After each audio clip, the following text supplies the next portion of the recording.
Good morning. It's 3 past 6 o'clock. Robert and Erin, 101.7 FM and 710 KEEL. Don't forget the KEEL app, a free download from Office Furniture Source. Erin, local news, putting it together right now. The budget fallout hitting all across the state. The governor still ticked off. Did your cell phone goof up last night? Well, you're not alone. And Elio Motors facing a fine, but not as much as they were earlier fined. John Bell, borderline menopausal. Is that sexist? Now they're going to call me again. Who's going to call you again? The governor's office. Oh. You just called the governor menopausal. Well, don't do that. yeah, I guess I did. We'll talk about what options lay ahead for the state legislature and people who are getting something from the government. Plus, Matt has sports. Fletcher's still away. Traffic and weather. It's all coming up this hour, and it's here on KEEL.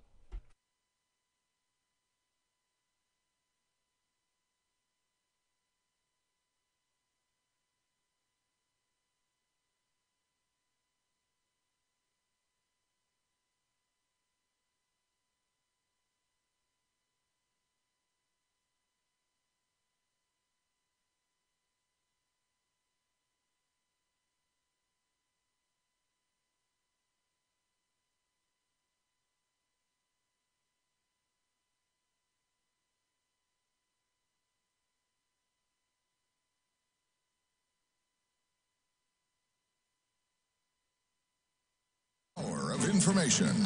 KEEL News now. The budget bill passed by lawmakers in the final minutes of the special session will steeply reduce spending across much of state government and college campuses. But State Representative Alan Seabaugh stepped to the podium just before midnight to stall and keep any tax bills from passing. Louisiana, a study just came out, said Louisiana has the worst economy of any state in the United States. Our economy has actually shrunk. Our GDP has shrunk 2 years in a row. Yet our government has expanded grown by 5% per year. The Edwards administration sounding the alarm about the cuts that would need to be enforced. Commissioner of Administration Jay Darden says the budget that passed calls for massive cuts to popular programs without any additional funding. So we're talking about the Department of Corrections and Department of Children and Family Services, juvenile justice, cops, higher ed, sheriff's housing. Governor Edwards intends to call another special session, hoping to reach a deal with lawmakers that would add more money into the spending plan for the financial year beginning July 1. Verizon Wireless experienced a huge network outage last night. Customers nationwide were having a hard time sending text, making calls, or using various apps. A spokesperson says engineers have restored service to the majority of users. However, subscribers in Shreveport may still experience some difficulty while network service is being completely restored. Elio Motors gets fined. Matt Parker has that. A Jefferson Parish judge has fined Elio Motors $76,000 for operating in Louisiana without a proper license. The judge ruled that Elio is a recreational products manufacturer and must be licensed by the Louisiana Motor Vehicle Commission. Elio has 60 days to pay the fine. A company spokesperson says that they disagree with the ruling and will appeal. From 101.7 FM and 710 KEEL, I'm Matt Parker. Caddo School Board voted unanimously to approve a new system to evaluate tax exemption requests. The board will not approve any tax exemption request for manufacturers if no jobs are created. A world-renowned neurosurgeon is leaving LSU Health Shreveport. Dr. Anil Nanda announcing he's leaving our area to take a job at the Rutgers School of Medicine in New Jersey. Designer Kate Spade is being remembered as vibrant, colorful, most of all fun, just like her famous handbags. Authorities say the designer was found hanged in her bedroom in an apparent suicide. Graduating 8th graders have gotten a parting gift from their Pennsylvania school. They've each been given ballistic shields for their backpacks. And a wheelchair-bound Louisiana man is locked up after getting into a fight with a woman over a Vienna sausage. 28-year-old Donald L. Traylor is in jail. He says his neighbor in the town of Marion, Louisiana, up near the Arkansas line, attacked him, but police say Traynor was the aggressor as he took out a knife and cut the neighbor on the nose. Trailer is confined to an electric wheelchair, and he says he was ready to enjoy some Vienna sausage when the neighbor, a woman, demanded he share with her. He didn't want to, and that's when Trailer says she hit him square between the eyes. Police say they saw no marks on him and no word who got to eat the sausage. Eben Brown, Fox News. I'm Erin McCarty on 101.7 FM and 710 KEEL.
.107 FM, 710 KEEL.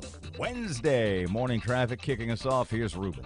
Looks like I-20 westbound's got to clear all the way to Dallas right now, but look out later on this morning for some traffic delays on I-49 south near Kings Highway. If you have anything to report to us, please give us a call at our Planet Fitness traffic hotline at 687-ROAD. Your AccuWeather.com forecast, partly sunny and very warm with a high of 92 today. Mainly clear, low 68 tonight. Sunny and hot with a high of 95 tomorrow. With your AccuWeather.com forecast, I'm meteorologist Heather Zayer.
Woo! Busy already. The day hasn't even started yet. Woohoo! That was lousy. 12 past 6 o'clock. Robert J. Wright and Erin McCarty, 101.7 FM and 710 KEEL. Before we get to the meat, the protein of the show, if you will, what did you order that's in the office that's the size of a refrigerator? It's a garbage. I beg your pardon? It's a new garbage can. For my I-49? house. No. It's to put all the weeds in from 3132. I'm going to need a bigger can. Why do you have a garbage can in a box on a chair in your office? Because I ordered it from Amazon and it arrived. But what do you need it for? Where's it going? I need it for my house. Why didn't they send it to your... Because I'm not there. I want it shipped where I am, where there's people. I don't want it sitting outside. I saw another video of a woman in Broadmoor. This is going to rile me up. Going up and down people's driveways. Looking for She stuff. looks like me. She looks like she's a middle-aged white woman. Yes. Walking up people's driveways. Lots of these people have cameras. They have video of this woman. Almost everybody does. She's going up, picking up packages What's at the term people's for that doors. now? What's the term for that? Picking up packages. No, but what's the term for that? There is a term. Stealing. No. But there is a Theft. No, stop. There is somebody texted to us. I don't on know. the Shreveport Security Systems porch something or it Porch has, grabbing? I don't know. I don't know. Kleptomania. No. Porchomania. Stop it. You guys know this what woman is stealing she's following these trucks, and then she just parks at the end of the block and goes to all the houses where stuff has been dropped off, and she's swiping Did you it. find it? No, No. 10 years ago, though, this woman would have been a genius. Now she's just an idiot. The Shreveport she's one of the many. The Shreveport Security Systems text line is 318-392-1884. There is a term, a colloquial term now being used. Criminal. For people who steal your Amazon, your packages off your porch. I want to order like a pile of dog poo from Amazon and sit it outside my house. I'm sure they'd do it. And pray they'd I'm steal sure, and set fire to it. Yeah. Now so that that's why I send it here. Anyway. Now that we're running too late to start. Lord. You know what we'll do? We'll do a short segment here. We'll come back. We'll do a short segment here, and we'll go to break early and then run the Alan Seabaugh in the second segment. Boy, Seabaugh riled up the governor's office. Good. Ooh, Tell boy. them we want the governor. I will. I don't want, with all due respect to whoever this guy is, Wienerson.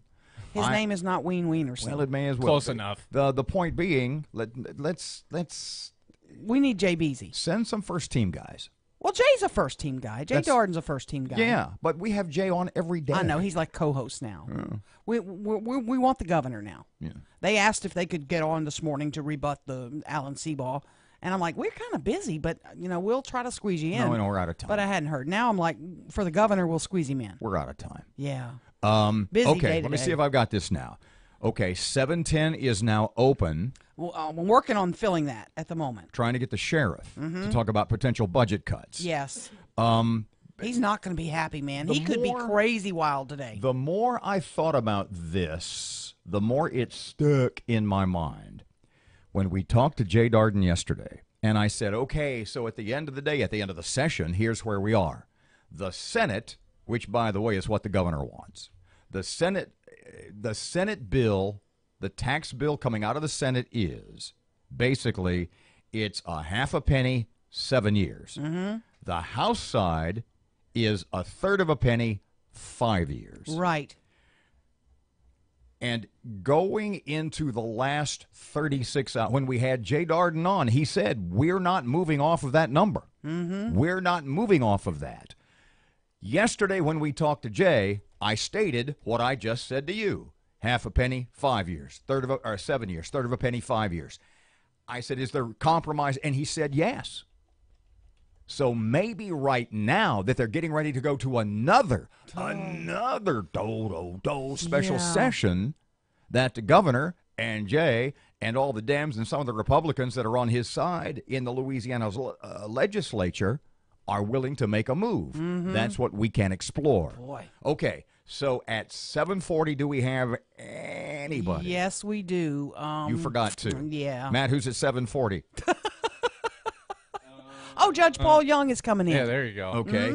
At 8:10, we have... Adrian Perkins will be in studio. He is really upset about crime. And at 8:40, Congressman Mike Johnson talking about the Supreme Court decision as it relates to freedom of religion. Yep. Let's go to break right now. When we come back, we will replay yesterday's chat with Representative Alan Seabaugh that has everybody at the governor's mansion a little miffed.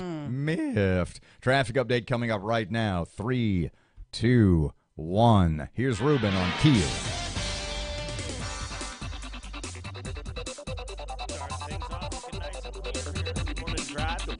Out later on this morning for some traffic delays on North Market near MLK Drive. If you have any accidents, hazards, or closures to report to us, please give us a call at our Planet Fitness traffic hotline, 687-ROAD. Your AccuWeather.com forecast. Very warm with some sun and a high of 92 today. Mainly clear tonight, low 68, then hot with sunshine, high 95 tomorrow. With your AccuWeather.com forecast, I'm meteorologist Heather Zayer.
Nineteen past 8 o'clock. Keel Sports. Matt's here. In yesterday's MLB draft, NSU Demon catcher and first baseman David Fry was selected in the 7th round by the Milwaukee Brewers. Fry had a banner year at NSU. He was named the Southland Conference Player of the Year and led the team in batting average, home runs, and RBIs. Former Dallas Cowboys safety J.J. Wilcox has a change of heart. The highly sought-after free agent was expected to sign a short-term deal with the San Francisco 49ers. However, after a meeting with the team, it's now highly anticipated that Wilcox will fly to New York to sign a deal with the Jets. The Mudbugs welcome some new faces and one familiar one to Shreveport. During the NAHL draft, the Bugs picked up several top prospects, including center Jack Johnson and winger Kevin Lombardi. The Bugs will also welcome back goaltender James Durham. And a big fly from Adrian Beltre in the 8th powered the Texas Rangers past the Oakland A's 7-4. The Houston Astros, however, continue to slide, dropping another one to the Seattle Mariners 7-1. The loss allows the M's to pass the Astros for the top slot in the AL West. From the KEEL Sports Desk, I'm Matt Parker.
Okay, so we'll run C-Ball at 40, actually about 36 or 37 because it's about 10 minutes long. Okay, cool. Because we want to be sure that the governor's listening so that he'll call later. Oh, you've already called him a bad name. 1017 FM, 710 Keel, Robert J. Wright, and Erin McCarty. This is a topic that has come up before. NBA playoff game tonight, right? Yes, it's tonight. Game 3, first game in Cleveland, Golden State and the Cavaliers. Yeah. And the topic that has come up before and is coming up again has to do with Golden State guard Steph Curry. And is he really any good? I know that sounds... Oh, come on. Wait. I'm not the You one... two bozos don't know anything about basketball. I'm not the one who says he's not any good. You know who says he's not any good? Who? A lot of sports analysts, Oh, they're nuts. talk show hosts, and specifically players. He is a one-trick pony. Colin Cowherd on 1130 The Tiger, syndicated host, covered this yesterday, and he beat around the bush, especially the criticism of Curry by other players. And he said, well, he doesn't have the respect of other players in the NBA because he's only 6'2", because he's slightly frail and somewhat injury-prone, because they see him as a country club kid. Now we're getting somewhere. A couple of years ago, I think you were on vacation, and I found this last night, and we're going to play it. And it's a chat I had with Bishop Larry Brandon. And what it has to do with, you'll hear it in the chat with Larry, basically, what it comes down to is Steph Curry's not black enough. Oh, gosh. In the eyes, wait a second, just listen to what Bishop Larry has to say based on an article I'd read, and over the next few days, as you hear this vague or increasingly less vague criticism of Steph Curry, I want you to think about this. An article by Michael Eric Dyson, who's a Georgetown professor and leftist commentator, and he was less than respectful in a very subtle way. Yes. About, I think, the guy who is redefining basketball. Yes, he is. Three-pointers. Steph Curry of the Golden State Warriors. Yes, Oakland Warriors. Of the Oakland Warriors. Where are you from, by the way? I forget. Oakland. And in the article, he talks about how a million things came into my head reading that article, both parts. That I and the white community confirm our inherent racism by liking Steph Curry. B, that the black community will never really love Steph Curry because for 3 reasons, and all 3 bothered me, and then I'm going to turn you loose. The reason the black community will never fully embrace, according to Michael Eric Dyson, fully embrace Steph Curry is because he is light-skinned, he comes from a 2-parent family, and he is a practicing Christian. Yes. Well, first of all, that is very offensive to me, you know, for him to make those statements. Well, since you are, and 2-parent, and Christian, and please, go ahead, I apologize. Well, I was stuttering. Of course, you know, and there's a lot of suppression that's taking place within the African-American community. And again, it goes back to Willie Lynch. And the syndrome is prevalent today. And because for an educated man as Dyson is, you know, to make those statements, that's saying because he had 2 parents, he's Christian, and he's light-skinned, he's accepted. I'm appalled by it. You know, however, he is introducing to those of us who are positive some points to take to help educate our next and our future generation, all young people. Because, you know, with this Willie Lynch syndrome, there was a children's rhyme that came out. And again, it says this: if you're black, stay back. If you're brown, stick around. If you're yellow, you're mellow. If you're white, you're all right. And so with that, that's being, if you would, imprinted rather in the minds of all, especially our children. And so they grew up with that understanding. So this is something that in your mind, you read that article. This is something that Michael Eric Dyson believes in his heart about white people, about other black people. And it occurs to me. And there's some truth to it, but don't blame the whole.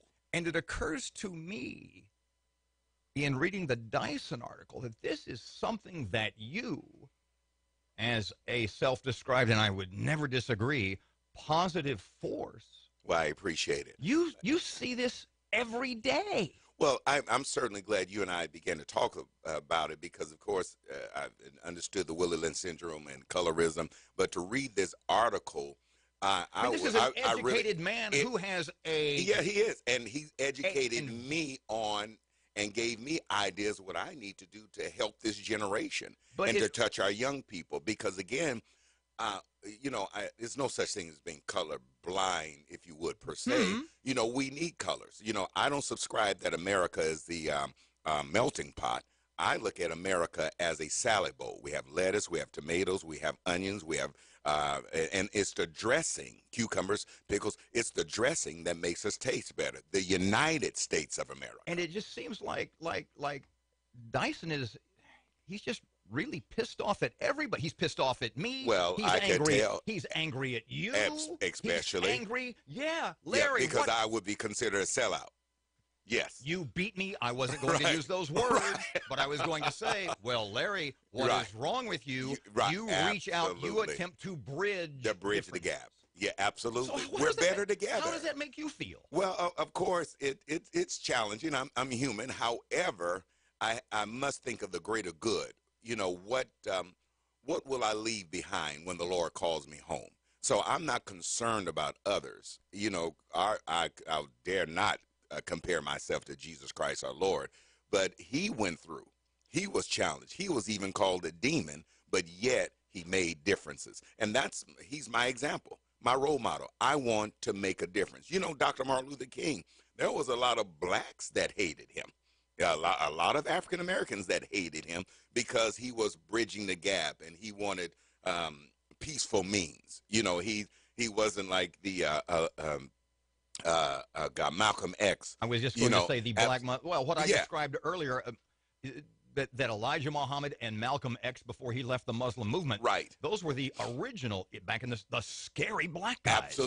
Absolutely. And so Martin Luther King was attacked on both sides. And so, but he left made a different footprint, not in the sand, but in the earth. He's etched it in our minds that we are, better together. And so to introduce this, it's wonderful in one point because we can take it, discuss it, educate ourselves, move past, and become positive and not so offensive. But then there are those who will take it and see there, and they become extremely negative and angry and some violent in some cases in regard. Because because of this, he's really brought it to the forefront. There is racism within the African American community. 29 past 6 o'clock, 101.7 FM, 710 KEEL. Here's Ruben. Starting things off looking nice and clear for your early morning drive to work, but look out later on this morning for some traffic delays on North Market near MLK Drive. If you have any accidents, hazards, or closures to report to us, please give us a call at our Planet Fitness Traffic Hotline, 687-ROAD. Your AccuWeather.com forecast, very warm with some sun and a high of 92 today. Mainly clear tonight, low 68, then hot with sunshine, high 95 tomorrow. With your AccuWeather.com forecast, I'm meteorologist Heather Zayer.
of information.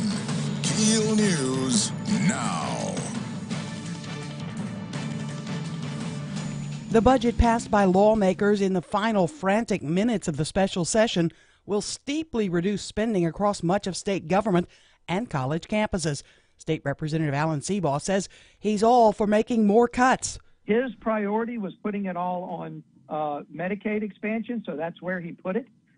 There is enough money to fund all of that. You could, if you look at them, you could cut the Department of Hospitals by 1%, and fully fund TOPS, higher ed, and everything else that everybody's talking about. As of now, TOPS is facing a 30% cut. Higher ed would receive a $96 million cut. The governor supports a Senate-approved plan that failed to win in the House. It would renew half of the expiring penny sales tax. With TOPS in particular at risk of a substantial cut, Jay Darden says it's time for those who want to protect the scholarship program to get active. Identify those members of the House of Representatives that refuse to vote for the compromise and call them, write them, email them, come see them, and tell them this is unacceptable because TOPS is at risk. The governor has not announced a start date for a third special session, but says he will call lawmakers into session before the end of the month because the new budget year begins July 1. A Jefferson Parish judge has fined Elio Motors $76,000 for operating in Louisiana without a proper license. The judge ruled Elio is a recreational products manufacturer and must be licensed by the Louisiana Motor Vehicle Commission. Elio has 60 days to pay the fine, but a company spokesperson says they disagree with the ruling and will appeal. Huge cell phone outage in Shreveport. Matt Parker with that. Verizon Wireless experienced a huge network outage Tuesday evening. Customers nationwide were having a hard time sending texts, making calls, or using various apps. A Verizon spokesperson says that engineers have restored service to the majority of users. However, subscribers in Shreveport may still experience some difficulty while network service is being completely restored. For 101.7 FM and 710 KEEL, I'm Matt Parker. The Caddo School Board votes unanimously to approve a new system to evaluate tax exemption requests. According to this resolution, the board will not approve any tax exemption requests from manufacturers if no jobs are created. The board also created a matrix that lays out tax breaks for each criteria a business meets. The board hopes the new system will keep more money in the parish for youngsters while helping support economic development in the area. A world-renowned neurosurgeon is leaving LSU Health Shreveport. Dr. Anil Nanda announcing he's leaving our area to take a job at the Rutgers School of Medicine in New Jersey. Nanda has been a member of the LSU staff since 1995, and he was removed as chairman of the neurosurgery department last year by the chancellor. A start date for Nanda at Rutgers has not been announced. An epidemic of children drowning in Texas. Nearly 40 children drowned so far this year. It's such a problem that a Houston woman whose 4-year-old daughter drowned during a Memorial Day pool party is paying for swim lessons for children. Denisha Gray says even infants can be given swimming lessons, but says teaching children to swim is just the first step. It's still a matter of watching your kids. Just because they know how to swim doesn't mean they can't drown. Dozens of children have been taught to swim thanks to Gray's efforts. A retired high school teacher who lived in a modest 2-bedroom home until her death has donated $7.4 million to the University of Kansas. The school says LaVon Brosso's gift will benefit students majoring in the arts, humanities, and education. Brusso said before her death in 2016 at the age of 88 that it's not what you get in life that's important, it's what you share. I'm Erin McCarty on 101.7 FM and 710 KEEL.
101.7 FM and 710 Keel, Robert J. Wright and Erin McCarty. Okay, so we were kind of big deals across the state yesterday because of our Alan Seabaugh interview. Yeah. And it got copied, and it got shared, and it got oh, man, it was everywhere. Stolen, yeah. Okay, this is the Alan Seabaugh interview from yesterday that sort of, is it fair to say, it sort of ticked off the governor's man? Oh, did it really? And we started off with Mr. Seabaugh, Representative Seabaugh, him saying that Jay Darden saying that the governor is willing to compromise.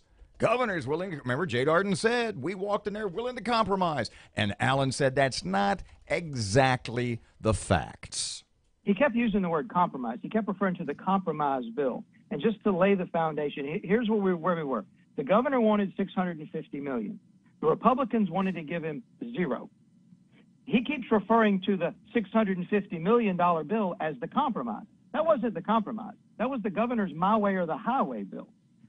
Republicans offered a compromise, which was a $400 million tax increase. Now, I voted against it, but it was a Republican-authored, predominantly pushed by Republican bill. That was the compromise. That was carried by Representative Lance Harris.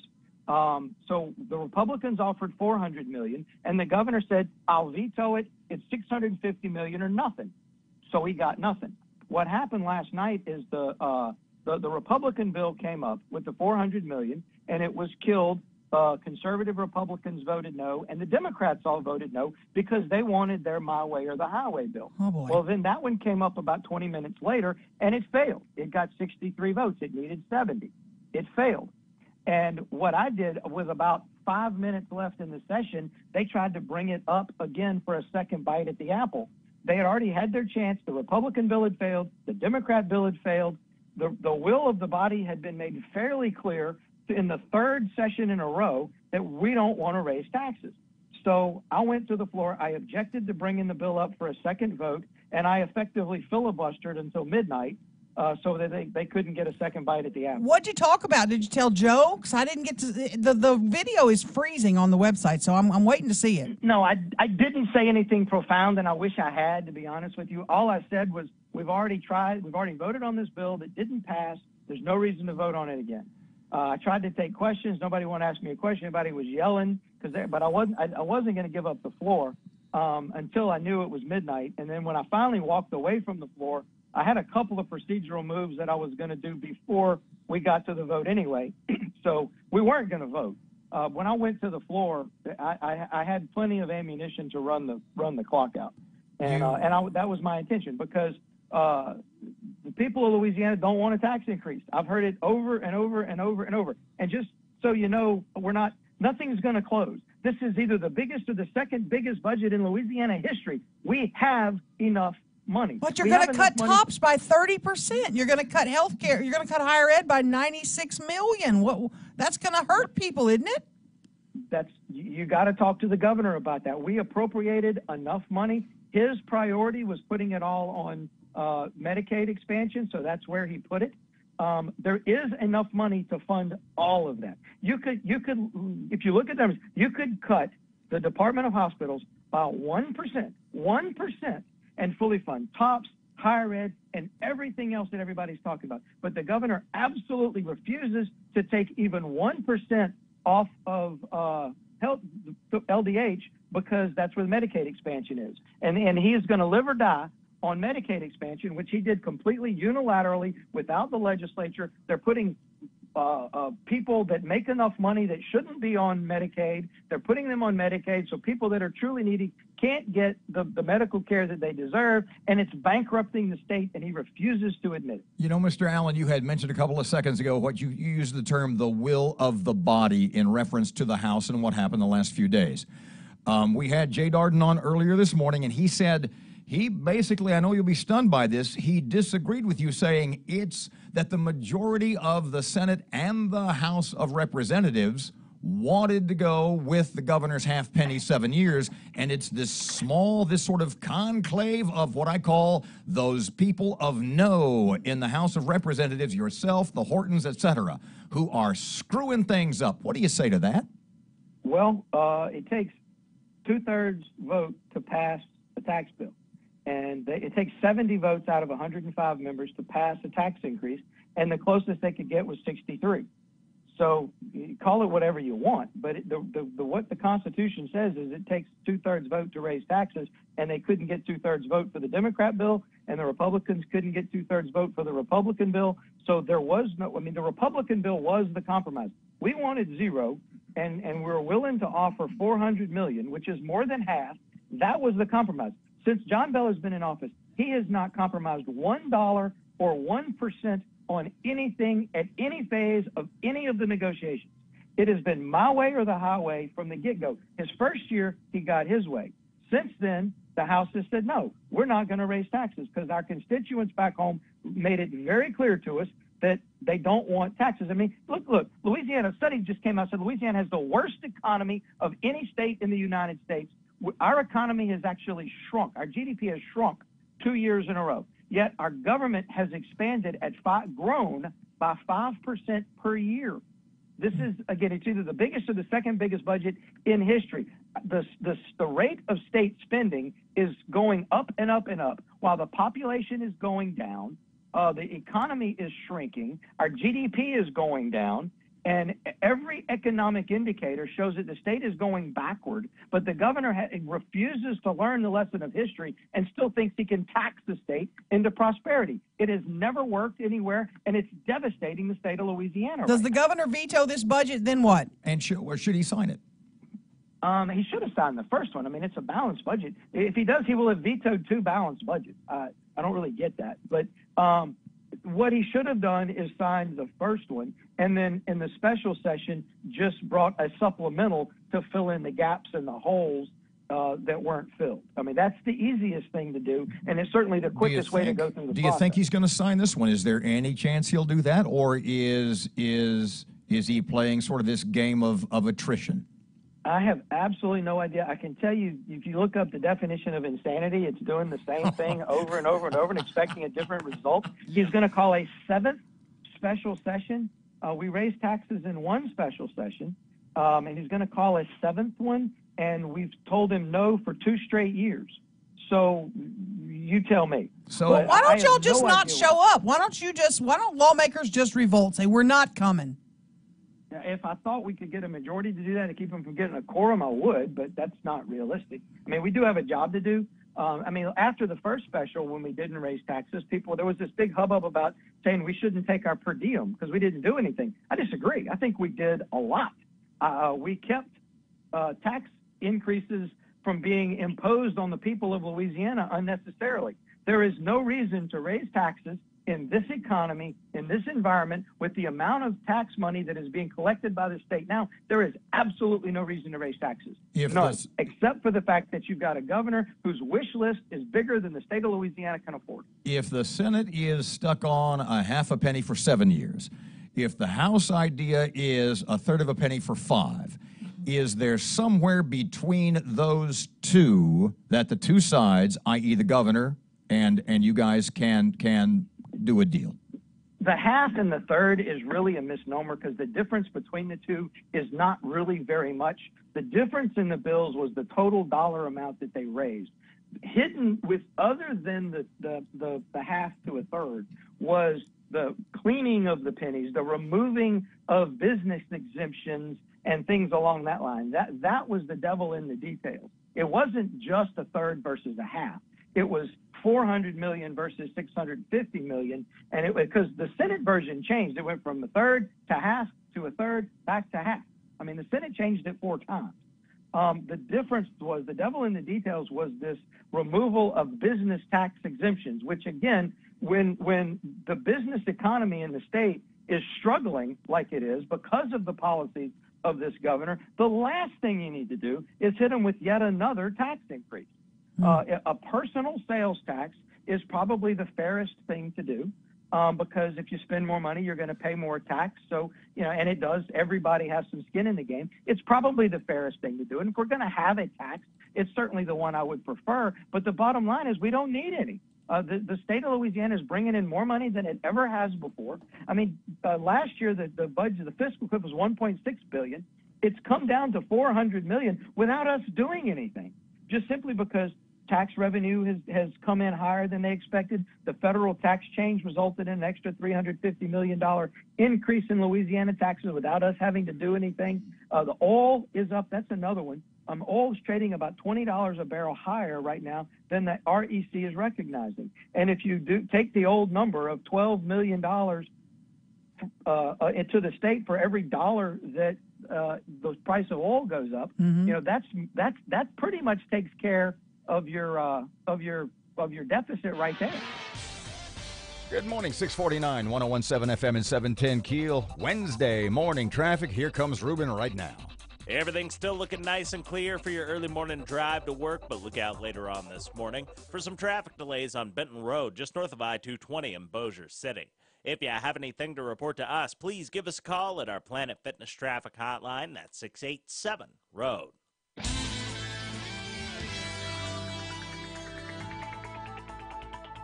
Your AccuWeather.com forecast, very warm with some sun and a high of 92 today. Mainly clear tonight, low 68, then hot with sunshine, high 95 tomorrow. With your AccuWeather.com forecast, I'm meteorologist Heather Zayer. When it happens, and what happens next, happens here. 1017 FM and 710 Keel. KeelNews.com.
.652, 1017 FM, 710 Keel Sports. In yesterday's MLB draft, NSU Demon catcher and first baseman David Fry was selected in the 7th round by the Milwaukee Brewers. Fry had a banner year at NSU. He was named the Southland Conference Player of the Year and led the team in batting average, home runs, and RBIs. Former Dallas Cowboys safety J.J. Wilcox has a change of heart. The highly sought-after free agent was expected to sign a short-term deal with the San Francisco 49ers. However, after a meeting with the team, it's now highly anticipated that Wilcox will fly to New York to sign a deal with the Jets. The Mudbugs welcome some new faces and one familiar one to Shreveport during the NAHL draft. The Bugs picked up several top prospects, including center Jack Johnson and winger Kevin Lombardi. The Bugs will also welcome back goaltender James Durham. And a big fly from Adrian Beltre in the 8th powered the Texas Rangers past the Oakland A's 7-4. The Houston Astros, however, continue to slide, dropping another one to the Seattle Mariners 7-1. The loss allows the M's to pass the Astros for the top slot in the AL West. From the Keel Sports Desk, I'm Matt Parker.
Good morning, 655. Robert J. Wright and Erin McCarty, 1017 FM and 710 Keel. Okay, Caddo Parish, let's run down the lineup here.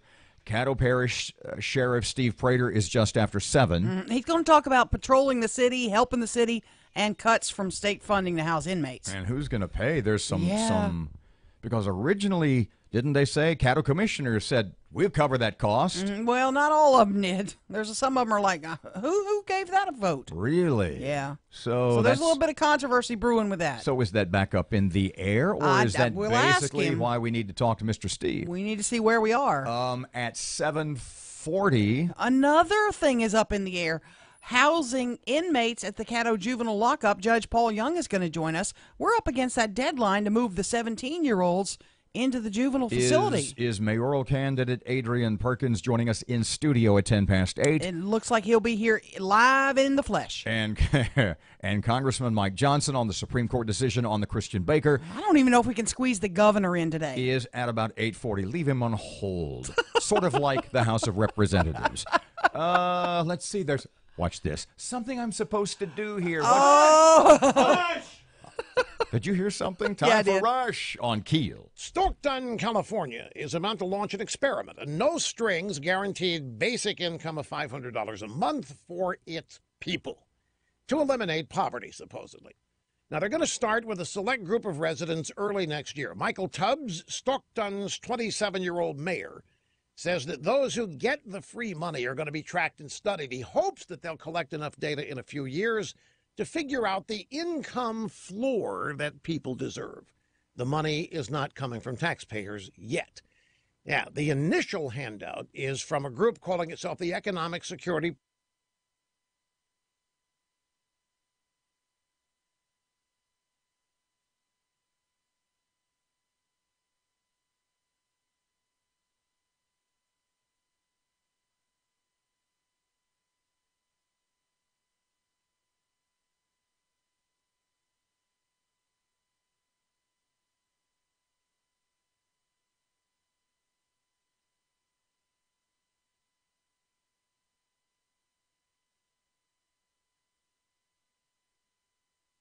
job security for liberals playing Santa Claus with other people's money.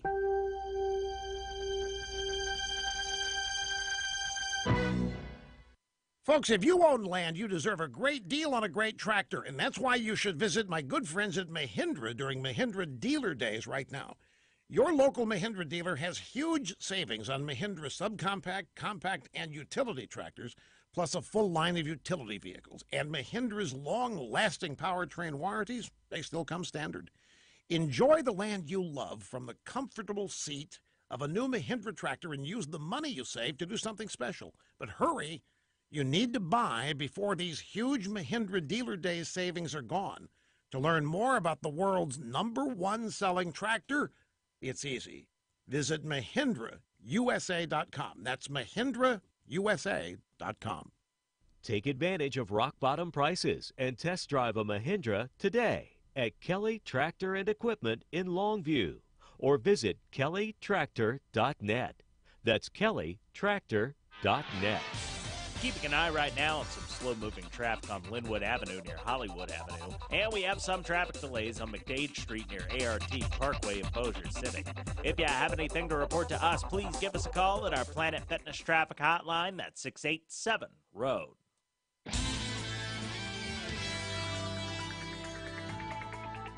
Your AccuWeather.com forecast, very warm with some sun and a high of 92 today. Mainly clear tonight, low 68, then hot with sunshine, high 95 tomorrow. With your AccuWeather.com forecast, I'm meteorologist Heather Zayer. Breaking news and trending talk. This is 1017 FM and 710 Keel. KEEL, Shreveport.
20. So there's been cost differences. Every client, New Orleans spends about $1.60, and Shreveport spends about $1.20. So there is some built-in. So there is some. For every client, New Orleans spends about $1.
Three past 7 o'clock, Robert and Erin, 1017 FM, 710 Keel, local news. She's getting ready. The budget passed by lawmakers makes some pretty steep cuts if you believe the governor.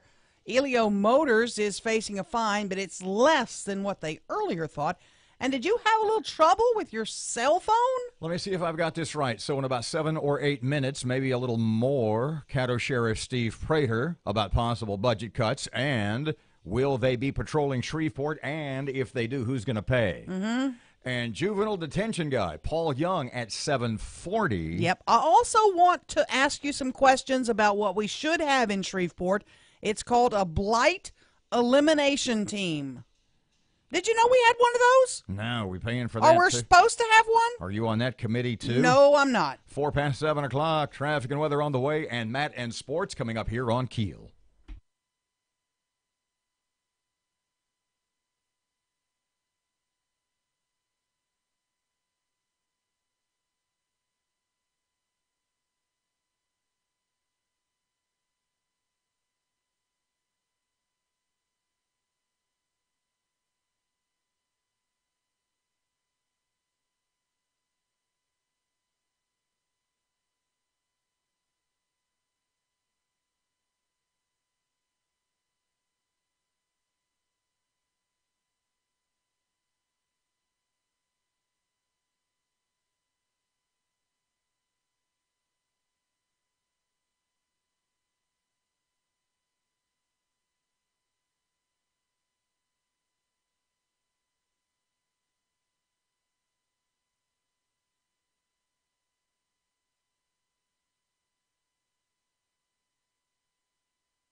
The power of information. KEEL News now. The budget passed by Louisiana lawmakers in the final frantic minutes of the special session will steeply reduce spending across much of state government and college campuses next month. But State Representative Alan Seabaugh tells KEEL News, don't believe all the threats from the governor. People of Louisiana don't want a tax increase. I've heard it over and over and over and over. And just so you know, nothing's going to close. This is either the biggest or the second biggest budget in Louisiana history. We have enough money. A block of anti-tax House Republicans rejected 2 tax plans, one that would raise half a penny and fully fund the government, and another that renews a third of the penny and would require $126 million in additional cuts. Seabaugh, though, stayed at the mic to run out the clock before there could be another vote on a tax measure. The governor, though, will call lawmakers back into special session later this month. The fine on Elio Motors is reduced. A Jefferson Parish judge reduces the fine to $76,000 from more than $500,000 for operating in Louisiana without a proper license. Elio is planning to appeal. Verizon Wireless experienced a huge network outage last night. Customers nationwide were having a hard time sending texts, making calls, or using various apps. A Verizon spokesperson says engineers have restored service to the majority of users. However, subscribers in Shreveport may still experience some difficulty while network service is being completely restored. Caddo School Board makes a decision on tax exemptions. Matt Parker has that. The Caddo School Board voted unanimously to approve a new system to evaluate tax exemption requests. According to the resolution, the board will not approve any tax exemption requests from manufacturers if no jobs are created. The board also created a matrix that lays out tax breaks for each criteria a business meets. The board hopes the new system will keep more money in the parish for kids while helping support economic development in the area. From 101.7 FM and 710 KEEL, I'm Matt Parker. A world-renowned neurosurgeon is leaving LSU Health Shreveport. Dr. Anil Nanda announcing he's leaving the area to take a post at the Rutgers School of Medicine in New Jersey. Dr. Nanda has been a member of the LSU staff since '95. He was removed as chairman of neurosurgery last year. A start date for Nanda at Rutgers has not been announced. The families of 2 executed criminals in Texas will soon learn which pharmaceuticals were used to put the convicts to death, something the state has long fought to keep under wraps. Evan Brown has more. States which enact the death penalty have stopped disclosing the types of lethal drugs used in the names of suppliers in order to spare the makers and sellers public backlash. But lawyers in Texas have been fighting in court to learn the information specific to 2 cases in 2014. And now the Texas Supreme Court says they have a right to know. Texas, however, has a new law that will actually prevent this information's disclosure in future cases. The Texas ruling follows a similar one from a federal judge in Alabama demanding the state make its death penalty procedures public. Eben Brown, Fox News. In yesterday's MLB draft, NSU Demon catcher and first baseman David Fry selected in the 7th round by the Milwaukee Brewers. Fry had a banner year at NSU. He was named the Southland Conference Player of the Year and led the team in batting average, home runs, and RBIs. Democrats fought to shape the political battlefield for a November blue wave Tuesday in primaries across 8 states. None was more important than California, where Republicans avoided an embarrassing setback in the race for governor. Police say a man shot in Ohio has a strange story to tell. He hid his gun inside a broiler oven, and unknowingly, his girlfriend turned the oven on. He realized it a little too late, but he went to grab the gun. It went off twice. He was shot, but is expected to recover. I'm Erin McCarty on 101.7 FM and 710 KEEL.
Ten past 7 o'clock, time for KEEL traffic. Ruben's here. Keeping an eye right now on some slow-moving traffic on Texas Avenue near Mansfield Road. And we have some traffic delays on East Texas Street near Hamilton Road in Bossier City.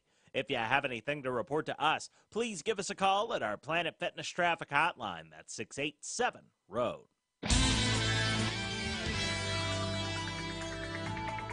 Your AccuWeather.com forecast, partly sunny and very warm with a high of 92 today. Mainly clear, low 68 tonight. Sunny and hot with a high of 95 tomorrow. With your AccuWeather.com forecast, I'm meteorologist Heather Zayer.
Oh, boy, I'm glad the mics aren't on. Good morning, 13 past 7 o'clock, 101.7 FM and 710 KEEL. Robert J. Wright and Erin McCarty. The Shreveport Security Systems text line is 318-392-1884.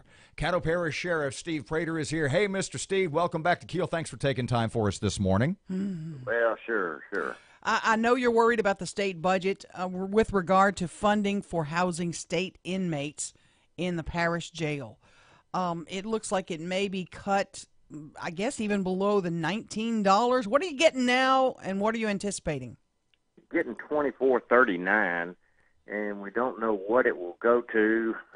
We've got enough money, or the state has enough money to last through April, and I don't know what after April what they intend to do.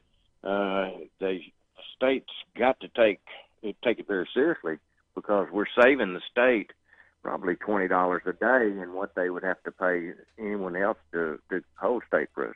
State Representative Alan Seabaugh, we had him on yesterday. He said nothing is going to close. We've got the money.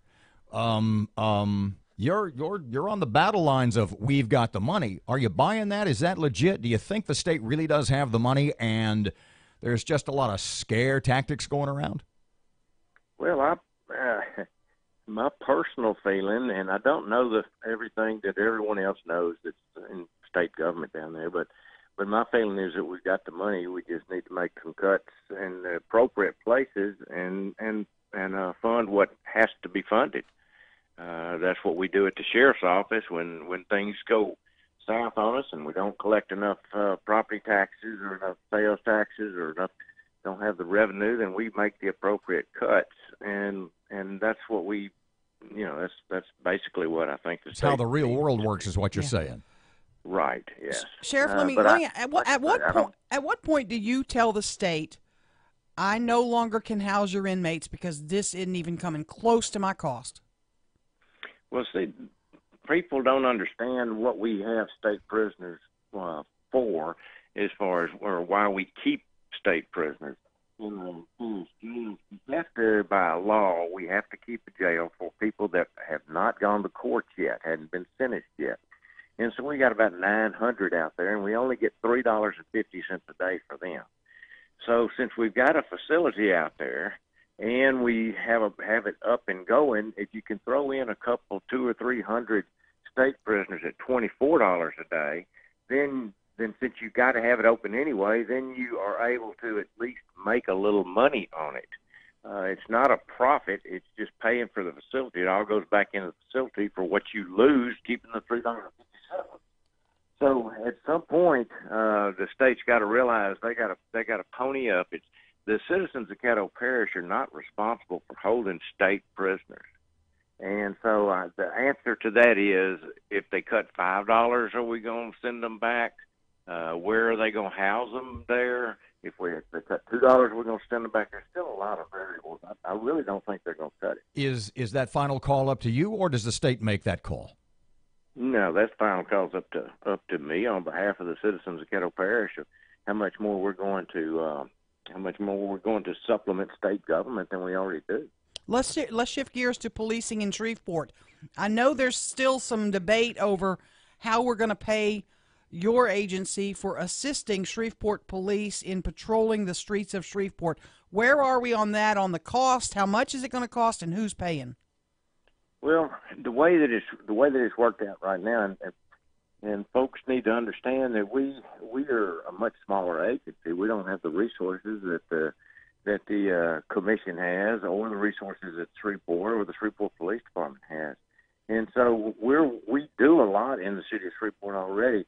The overtime funding for a deputy or two to come into the city to work full time is the commission has agreed to look at funding that, but they've talked about it, but they have not made a final decision on it. The earliest the final decision will be made sometime in July. So at present, we're not doing anything in the city of Shreveport other than what we always do, and that's the narcotics, financial crimes, the task forces, some warrant roundups. So we do a lot in the city, but we don't actually patrol because our patrol force is, we can't take things out of the rural areas, which we're mandated to patrol, and risk their safety. Crime is down there, and so we're doing good. Anyway, the answer to the question is we're not patrolling in Shreveport yet, but we're helping any way we can. What about cost? Have you given the city or the commission an idea of a dollar amount to do this? Well, right, we have. We've prepared the budget sheet with all the expenses and what it would cost. And what is that? Well, I don't have it in front of me right now, so I don't want to quote it, but just the overtime expenses and the benefits for the deputy, and we've submitted it to it, and they're deciding, and like I say, we can supply several deputies. The plan is to patrol the exterior or the beats adjacent, some beats adjacent to the parish, the rural area anyway, that we're close to, and we can patrol that and help to assist there and shift. Shreveport could shift those officers down into the worse areas, which, truth of the matter is, they're shifted anyway. Right. It's the outer areas,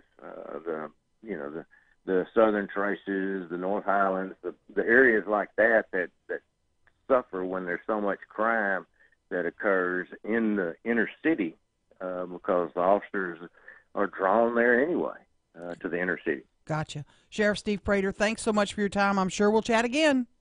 Okie doke. Thank you, Mr. Steve. A pleasure as always. 19 past 7 o'clock, 101.7 FM, 710 Keel at 740. Paul Young, juvenile detention guy. Mm-hmm. Not exactly the most elaborate description of his job. He's a judge. But tell us why he's coming on. They're up against the July 1 deadline to house 17-year-olds in the juvenile lockup. And mandated by law, by the way. Yeah. Also, next, can we talk about the bet? Oh, the BET? Don't even say what it... Black Entertainment Television? No. Erin's got a new job. Her soulfulness knows no end. Wait until you hear what's next. Oh, boy. 19 past 7 o'clock, traffic update. Ruben's ready. Keeping an eye right now on some slow-moving traffic on Texas Avenue near Mansfield Road. And we have some traffic delays on East Texas Street near Hamilton Road in Bossier City. If you have anything to report to us, please give us a call at our Planet Fitness Traffic Hotline. That's 687-ROAD. Your AccuWeather.com forecast, partly sunny and very warm with a high of 92 today. Mainly clear, low 68 tonight. Sunny and hot with a high of 95 tomorrow. With your AccuWeather.com forecast, I'm meteorologist Heather Zayer.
Yikes. 1017 FM, 710 Keel. Sports update. Matt's ready. In yesterday's MLB draft, NSU Demon catcher and first baseman David Fry was selected in the 7th round by the Milwaukee Brewers. Fry had a banner year at NSU. He was named the Southland Conference Player of the Year and led the team in batting average, home runs, and RBIs. Former Dallas Cowboys safety J.J. Wilcox has a change of heart. The highly sought-after free agent was expected to sign a short-term deal with the San Francisco 49ers. However, after a meeting with the team, it's now highly anticipated that Wilcox will fly to New York to sign a deal with the Jets. The Mudbugs welcome some new faces and one familiar one to Shreveport during the NAHL draft. The Bugs picked up several top prospects, including center Jack Johnson and winger Kevin Lombardi. The Bugs will also welcome back goaltender James Durham. And a big fly from Adrian Beltre in the 8th powered the Texas Rangers past the Oakland A's 7-4. The Houston Astros, however, continue to slide, dropping another one to the Seattle Mariners 7-1. The loss allows the M's to pass the Astros for the top slot in the AL West. From the KEEL Sports Desk, I'm Matt Parker.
Twenty-five past 7 o'clock. Robert J. Wright and Erin McCarty, 1017 FM, 710 Keel. As we approach this next segment, The Jack Spring Shockbuster button will be at the ready. Matt's lengthy, bony, and well-manicured fingers will be close because you might get a little worked up here.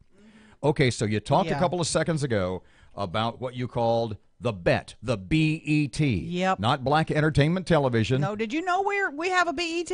We have in the city, well, here, you have the actual, first of all, what does B-E-T abbreviate? The Blight Elimination Team. The what? The Blight Elimination Team. So it's supposed to exist in Shreveport. Do they have uniforms? Do they wear helmets? I don't know. I want to get you on the BET. I want Robert Wright on BET. Really? I do. I want you to be a member. I want to get a little helmet for you. Now, I already got a little helmet. So,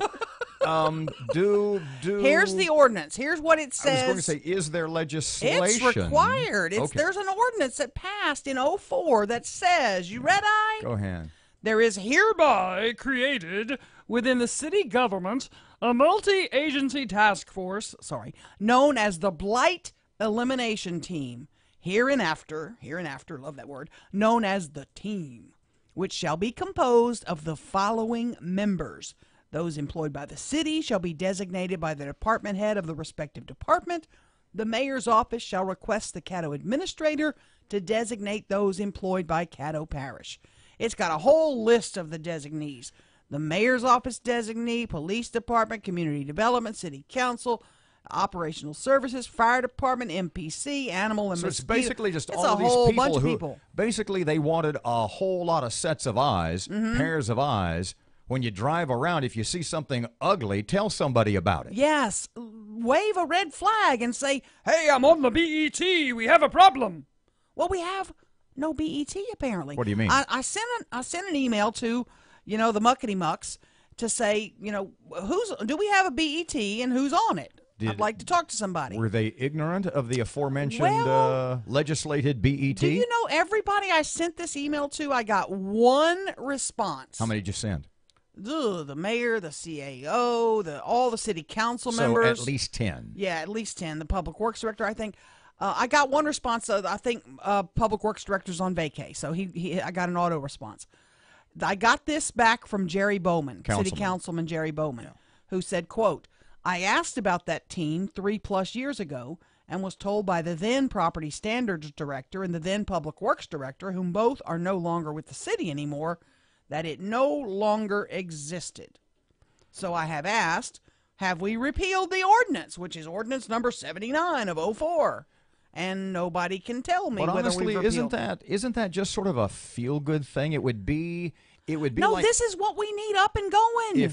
Isn't this? We need this team. But isn't it like if we had a staff meeting here one day with the 6 radio stations in this building and the sales staff and the computer people and everybody, all like 50 or 60 or however many people in total work here. Mm-hmm. And you said you're all on the Town Square Media Keep the Halls Clean team. Yes. Which means if you're going down and just if you see something that needs replacing or fixing, either pick it up or tell somebody. Tell the person who can fix it. But isn't that really just what this is? Here's my opinion of a BET. What is this team actually empowered to do? They need to be making reports about, I see grass on 3132. Can we get somebody on it? And they need to be the Erin McCartys of the world. They need to be the pest. They need to be the burr under your toes that just drives you crazy until you take care of the problem. They need to be the whiners and the pains in the butts. And I know, people are going to hate me down at City Hall for even bringing this up. Where's Taylor Swift when we need her? Yeah, they're going to hate me at City Hall. Well, you know what they say. Haters gonna hate. Haters gonna hate. 29 past 7 o'clock, 101.7 FM, 710 Keel. Traffic update coming up right now. Here's Ruben. Keeping an eye right now on some slow-moving traffic on Linwood Avenue near Hollywood Avenue. And we have some traffic delays on McDade Street near ART Parkway in Bossier City. If you have anything to report to us, please give us a call at our Planet Fitness traffic hotline. That's 687-ROAD. Your AccuWeather.com forecast, partly sunny and very warm with a high of 92 today. Mainly clear, low 68 tonight. Sunny and hot with a high of 95 tomorrow. With your AccuWeather.com forecast, I'm meteorologist Heather Zayer.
Power of information.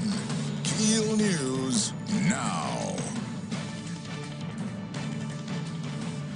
The budget passed by lawmakers in the final frantic minutes of the special session will steeply reduce spending across much of state government and college campuses. State Representative Alan Seabaugh says he's all for making more cuts. His priority was putting it all on Medicaid expansion, so that's where he put it. There is enough money to fund all of that. You could, if you look at them, you could cut the Department of Hospitals by 1%, and fully fund TOPS, higher ed, and everything else that everybody's talking about. As of now, TOPS is facing a 30% cut. Higher ed would receive a $96 million cut. The governor supports a Senate-approved plan that failed to win in the House. It would renew half of the expiring penny sales tax. With TOPS in particular at risk of a substantial cut, Jay Darden says it's time for those who want to protect the scholarship program to get active. And identify those members of the House of Representatives that refuse to vote for the compromise and call them, write them, email them, come see them, and tell them this is unacceptable because TOPS is at risk. The governor has not announced a start date for a third special session, but says he will call lawmakers into session before the end of the month because the new budget year begins July 1. A Jefferson Parish judge has fined Elio Motors $76,000 for operating in Louisiana without a proper license. The judge ruled Elio is a recreational products manufacturer and must be licensed by the Louisiana Motor Vehicle Commission. Elio has 60 days to pay the fine, but a company spokesperson says they disagree with the ruling and will appeal. Huge cell phone outage in Shreveport. Matt Parker with that. Verizon Wireless experienced a huge network outage Tuesday evening. Customers nationwide were having a hard time sending texts, making calls, or using various apps. A Verizon spokesperson says that engineers have restored service to the majority of users. However, subscribers in Shreveport may still experience some difficulty while network service is being completely restored. For 101.7 FM and 710 KEEL, I'm Matt Parker. The Caddo School Board votes unanimously to approve a new system to evaluate tax exemption requests. According to this resolution, the board will not approve any tax exemption requests from manufacturers if no jobs are created. The board also created a matrix that lays out tax breaks for each criteria a business meets. The board hopes the new system will keep more money in the parish for youngsters while helping support economic development in the area. A world-renowned neurosurgeon is leaving LSU Health Shreveport. Dr. Anil Nanda announcing he's leaving our area to take a job at the Rutgers School of Medicine in New Jersey. Nanda has been a member of the LSU staff since 1995, and he was removed as chairman of the neurosurgery department last year by the chancellor. A start date for Nanda at Rutgers has not been announced. An epidemic of children drowning in Texas Nearly 40 children drowned so far this year. It's such a problem that a Houston woman whose 4-year-old daughter drowned during a Memorial Day pool party is paying for swim lessons for children. Denisha Gray says even infants can be given swimming lessons, but says teaching children to swim is just the first step. It's still a matter of watching your kids. Just because they know how to swim doesn't mean they can't drown. Dozens of children have been taught to swim thanks to Gray's efforts. A retired high school teacher who lived in a modest 2-bedroom home until her death has donated $7.4 million to the University of Kansas. The school says LaVon Brosso's gift will benefit students majoring in the arts, humanities, and education. Brusso said before her death in 2016 at the age of 88 that it's not what you get in life that's important, it's what you share. I'm Erin McCarty on 101.7 FM and 710 KEEL.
.101.7 FM and 710 KEEL. No, this isn't the judge's segment. The judge is here for the long Yeah, segment. the long one. This is just the short one. So have you heard anything back on the Blight Committee? On the Blight No, Committee? but I want you on that team really bad. Well, if they've been eliminated, if the Blight Elimination Committee has in fact been eliminated, You're good? I want to be like that college football scholarship kid whose job is to protect the scoreboard. Yeah, And if there's any jobs like that in Shreveport city government, then I am all for it. Oh, boy. Okay, who's coming up next? Caddo Juvenile Court Judge Paul Young is in studio with us. He's facing a July 1 deadline of moving 17-year-olds into the juvenile facility. Yeah. And I don't think we have a solution yet. That is coming up next, 7:39, 101.7 FM, 710 KEEL. Here's Ruben.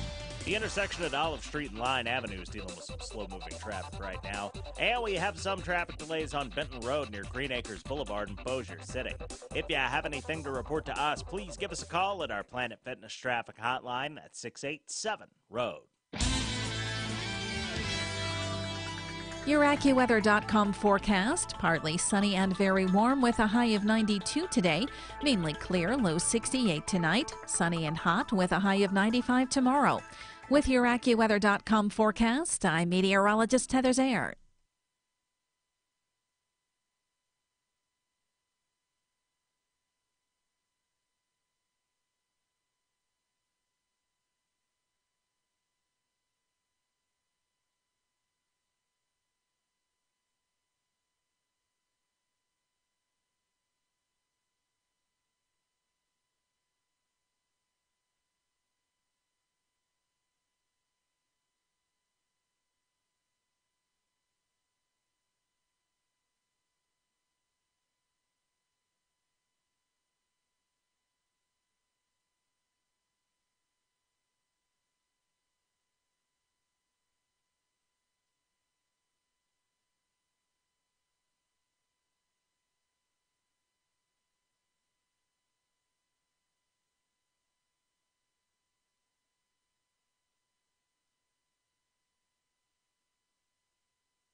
1017 FM and 710 Keel. Robert J. Wright and Erin McCarty. Shreveport Security Systems text line, as previously mentioned, 318-392-1884. Would you do the honor of introducing His Honor? Yes, this is Judge Paul Young, who's with Caddo Juvenile Court. Almost called you John Paul Young, your son, who's a candidate for mayor. Welcome to our studio this morning. You were facing a July 1 deadline for moving 17-year-olds into the juvenile facility. That was the edict, but it didn't come with any cash. Where are we on getting that done now?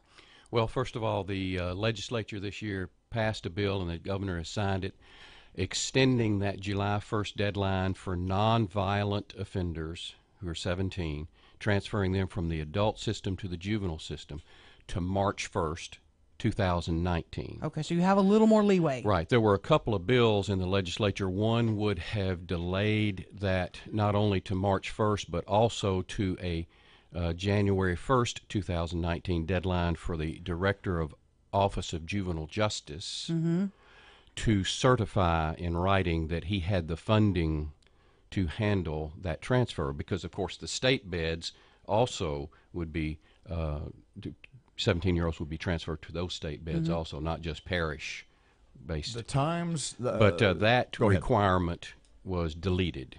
When you had been here previously, and just to bring everybody in the audience up to date, when you were here last time, not to take a political position, because that's not what I want you to do right now, but you had, just as the administrator of this, as it were, you pointed out a whole lot of logistical problems with this move, with this mandate. Would you review those for us? Sure. 17-year-olds are subject to juvenile jurisdiction in 44 of the 50 states. Louisiana is joining that large group with this reform of transferring 17-year-olds to juvenile jurisdiction. Now, 17-year-olds who commit the most major felony offenses, murder, rape, kidnapping, things like that, they would stay in the adult system. But for the vast majority of 17-year-old offenders, they would come to the juvenile system. And that brings us in line with the rest of the country. Right. So the reform is legitimate. There's nothing wrong with the reform itself. The problem is that there was no state funding assigned to allow not only the state facilities to accommodate this, but also the parish facilities. Of course, we look at this as a local responsibility. And you went to the Caddo Commission. Right. You didn't get much good news. No, they saw it as a necessity of passing a tax. They're very hesitant to go before the public with the tax because of recent experience. And so they were just really hoping that this would not be a problem. This is not going to go away, though. Well, that's my point. We have over 400 17-year-olds arrested and detained by the parish sheriff currently each year. We've averaged that out to about 40 17-year-old offenders that would be detained by the sheriff now and presumably detained by us. Now, we can do, we think, a better job. We've had to do a better job because we have the smallest detention center in the South. Right. Half the size of Little Rock, Jackson, et cetera. So for the past 15 years, we've been having to be smarter, have more alternatives to detention like electronic monitors, comprehensive treatment systems, things like that, that allow us to function on a half the size detention center, but now with the addition of 17-year-olds, that's just physically impossible. We have a juvenile lockup. Folks like Bossier do not. Is there a way where the sheriff could house the 17-year-olds where they currently exist? How are they handled in other parishes that don't? Yeah, that detracts from the reform. I mean, the purpose of the reform is to have 17-year-olds treated as juveniles. What do they do in Bossier? What do they do in parishes? 35-year-old armed robbers. What do they do in parishes where they don't have a juvenile lockup? Well, the vast majority have worked out cooperative agreements. Like there's a facility in Coshada that houses juveniles for a region, Bossier included, at Ware, they call it. Could we send some of ours there? No, they're full. Well, pardon me just a second. It sounded to me like a couple of seconds ago, and correct me if I'm wrong, but it sounded to me like you said, based on what the state says we have to do and the current facility that is way too small, and in fact too small to even be expanded to fit the number of prisoners, 17-year-olds, they're going to send us, that unless they give us the money for a new, huge, state-of-the-art facility, then we don't know what to do. Well, I know what we'll have to do, and the judges are legally responsible for determining whether someone, once the police bring them to the detention center, which they have the right to do based on their judgment, the judge decides whether that person is kept at the detention center. And currently, both myself and Ree Casey Jones, the other delinquency judge, each day and into the night, we get calls from kids brought to the detention center, and we have to make a decision based on what we're told about the arrest circumstances, the background of the child, other circumstances, the status of the facility itself, whether we have any beds. We have to decide whether to keep them. So we routinely make those decisions 24/7. Pardon me. Right. The question is then, you or someone has to decide is who stays in jail and who gets cut loose. That's correct. And we do that now, and we've had to do that now because we have the smallest detention center in the South, half the size of what we currently need. But we've gotten along with that. We make, I think, smart decisions. We have the other services available like the electronic monitors and such. But now that you add these, what we estimate to be 15 to 20 17-year-olds coming in the facility at any one time, obviously we can't do more than what we're doing with the 24 beds. Off the top of your head, the juveniles that are there now, what is the least severe penalty? What is the least severe crime, and what is the most severe crime? Sure. Because you said if it's going to be like the big stuff, like murder or crimes of violence, etc., then they're going to be treated as adults. But what is that range of crime that's there now? The most serious felonies, murder, rape, aggravated kidnapping, for 15 and 16-year-olds currently get transferred to the adult system, sometimes at the DA's discretion, sometimes by law. That remains the same. But we will get violent or 17-year-olds charged with violent offenses. That will be phased in July 1st, 2020. On March 1st, 2019, we get the nonviolent offenders. The most serious offenses, usually armed robbery, aggravated rape, things like that. The more common offenses are burglaries. Which, I guess my question in the end was going to be, are you concerned, are others concerned that there's going to be some people back on the streets who should not be? Absolutely. Now, they won't be the 17-year-olds that commit aggravated rape or armed robbery or whatever, but they will be the 13 and 14-year-olds who have committed their second burglary or alleged to have. Car break-ins, vehicular burglaries, simple robbery, or strong armed robbery. Those 13, 14, even 15-year-olds that we currently keep, we will have to release. You cannot have more than 24 beds. That's the state licensing limit. Cost to make the expansion, and what kind of tax proposal are the judges in favor of? There's already been a study showing that they can expand the 24-bed facility. We have 8 beds in 3 pods for 24. We would double that. We'd expand the current facility to add 3 pods, 8 beds each, for 48 beds.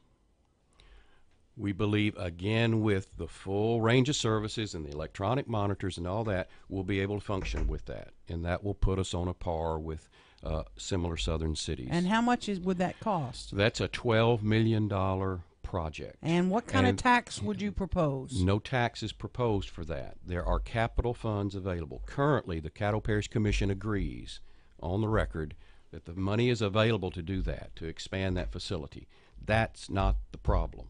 What's the problem? The problem is the annual operating expenses, which our Juvenile Services Director, Clay Walker, has intelligently estimated to be $4 million. Now, obviously, with that kind of expense, there are areas where reasonable people could disagree and limit the funding. I'm hoping that we could do it for closer to $3 million a year extra, but at least $3 to $4 million. Right. So proposals floating around among some commissioners that, we just put them out at the Fort Wade facility and transport them back and forth to to court. And, oh, by the way, add a completely new set of staff out there Right. with a new cafeteria. And the all that sorts of- transportation costs. And all those costs. That just doesn't make any sense to me when the problem is the operating expenses. It's much cheaper to expand the current facility and use what we have and simply add the additional staff rather than a whole new facility, in effect, to handle those additional 17-year-olds. Some have decided or thought about the idea there's a group home that might be available in an old nursing home, but it's not secure. It's not licensed. It's not ready. And it would, again, have to train a whole new set of staff, have a cafeteria, have all those startup costs that just don't make sense. Our last minute, real quick. You're facing state budget cuts now, too, it looks like. Yes. We have received from the State Bar Association an email that says, so it's indirect information, but that the state Supreme Court that distributes the funding for a lot of the programs in the state, including a lot of ours, would be cut from $180 million to $120 million. Whoa. They're not going to cut my salary, so they have to pay certain things. That's 33%, right? They would plan to eliminate, is my understanding, the CASA program, which you know how important it is to keep kids out of foster care and into permanent homes. The stats on that are just when CASA is available, it drastically reduces that crisis problem for abused and Who makes neglected those kids. calls? Who would make those decisions about what's funny? Well, about what money we're cutting this, we're not cutting the that. administrative people at the state Supreme Court. And again, this is indirect; it's not official, but there's certain things you simply can't cut.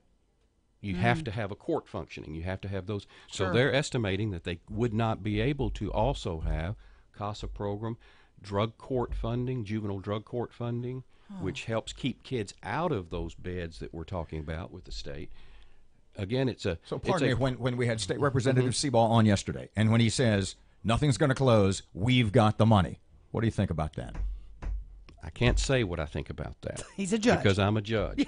But it doesn't make sense. It is not accurate. From our vantage point, it is just not real.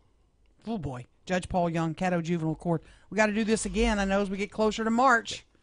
Thank you for your time. Thank you. 752, 1017 FM, 710 KEEL traffic time. Here's Ruben on KEEL. The intersection at Olive Street and Line Avenue is dealing with some slow-moving traffic right now. And we have some traffic delays on Benton Road near Green Acres Boulevard in Bossier City. If you have anything to report to us, please give us a call at our Planet Fitness traffic hotline at 687-ROAD. Your AccuWeather.com forecast. Very warm with some sun and a high of 92 today. Mainly clear tonight, low 68, then hot with sunshine, high 95 tomorrow. With your AccuWeather.com forecast, I'm meteorologist Heather Zayer.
$754, 1017 FM, 710 KEEL Sports. In yesterday's MLB draft, NSU Demon catcher and first baseman David Fry was selected in the 7th round by the Milwaukee Brewers. Fry had a banner year at NSU. He was named the Southland Conference Player of the Year and led the team in batting average, home runs, and RBIs. Former Dallas Cowboys safety J.J. Wilcox has a change of heart. The highly sought-after free agent was expected to sign a short-term deal with the San Francisco 49ers. However, after a meeting with the team, it's now highly anticipated that Wilcox will fly to New York to sign a deal with the Jets. The Mudbugs welcome some new faces and one familiar one to Shreveport. During the NAHL draft, the Bugs picked up several top prospects, including center Jack Johnson and winger Kevin Lombardi. The Bugs will also welcome back goaltender James Durham. And a big fly from Adrian Beltre in the 8th powered the Texas Rangers past the Oakland A's 7-4. The Houston Astros, however, continue to slide, dropping another one to the Seattle Mariners 7-1. The loss allows the M's to pass the Astros for the top slot in the AL West. From the KEEL Sports Desk, I'm Matt Parker.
I'm getting the frantic wave from the producer, 1017 FM and 710 KEEL, mayoral candidate Adrian Perkins in studio just past 8. Here's Sean Hannity.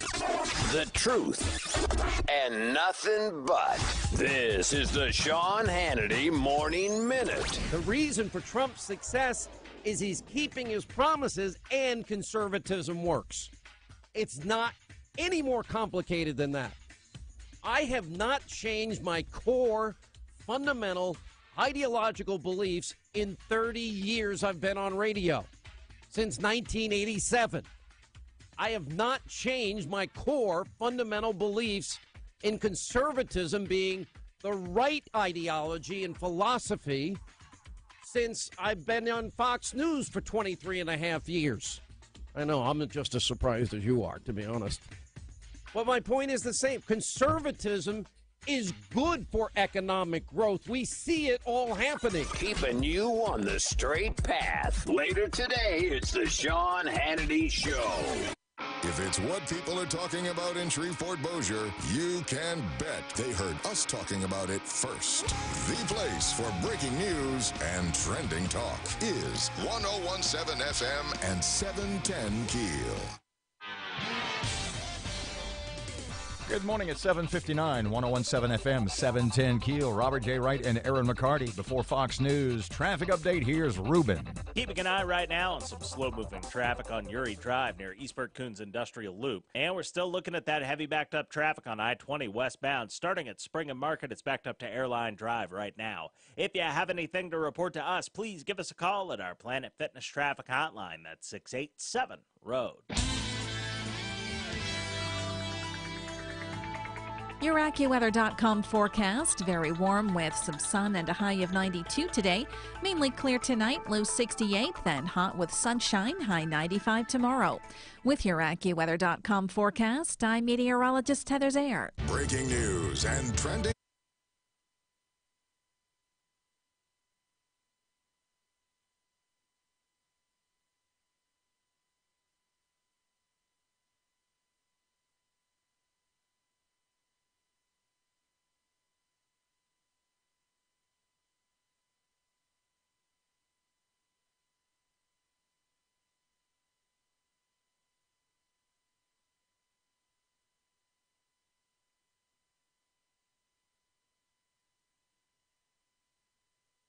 Now, obviously, with that kind of expense, there are areas and the transportation costs and all those costs. That says, so it's indirect information, but that this state Supreme Court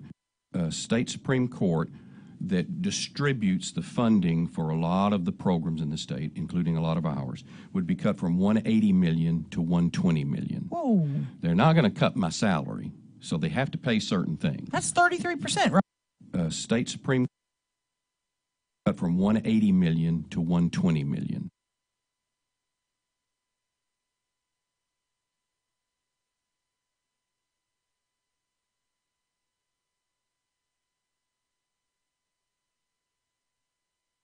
So they have to pay certain things. That's 30. They're not going to cut my salary, so they have to pay certain things. That's 33%, right? They would plan to eliminate, is my understanding, the CASA program.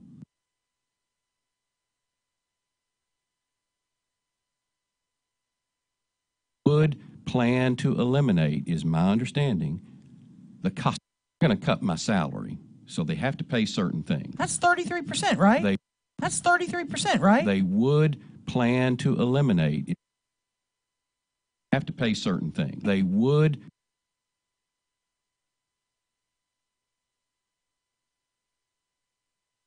pay certain things. They would certain things. That's 33%, right? They would plan to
Good morning. It's 8:03, 101.7 FM and 710 KEEL. Robert and Erin. Local news. Somebody is getting that ready right now. The budget dust is still settling. We'll see what it's going to fall on.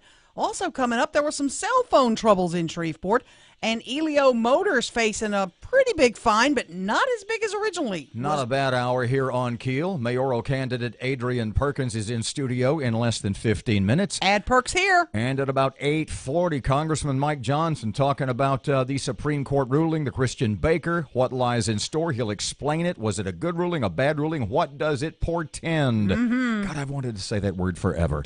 Traffic and weather. Matt has sports. It's all coming up this hour here on KEEL.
The power of information.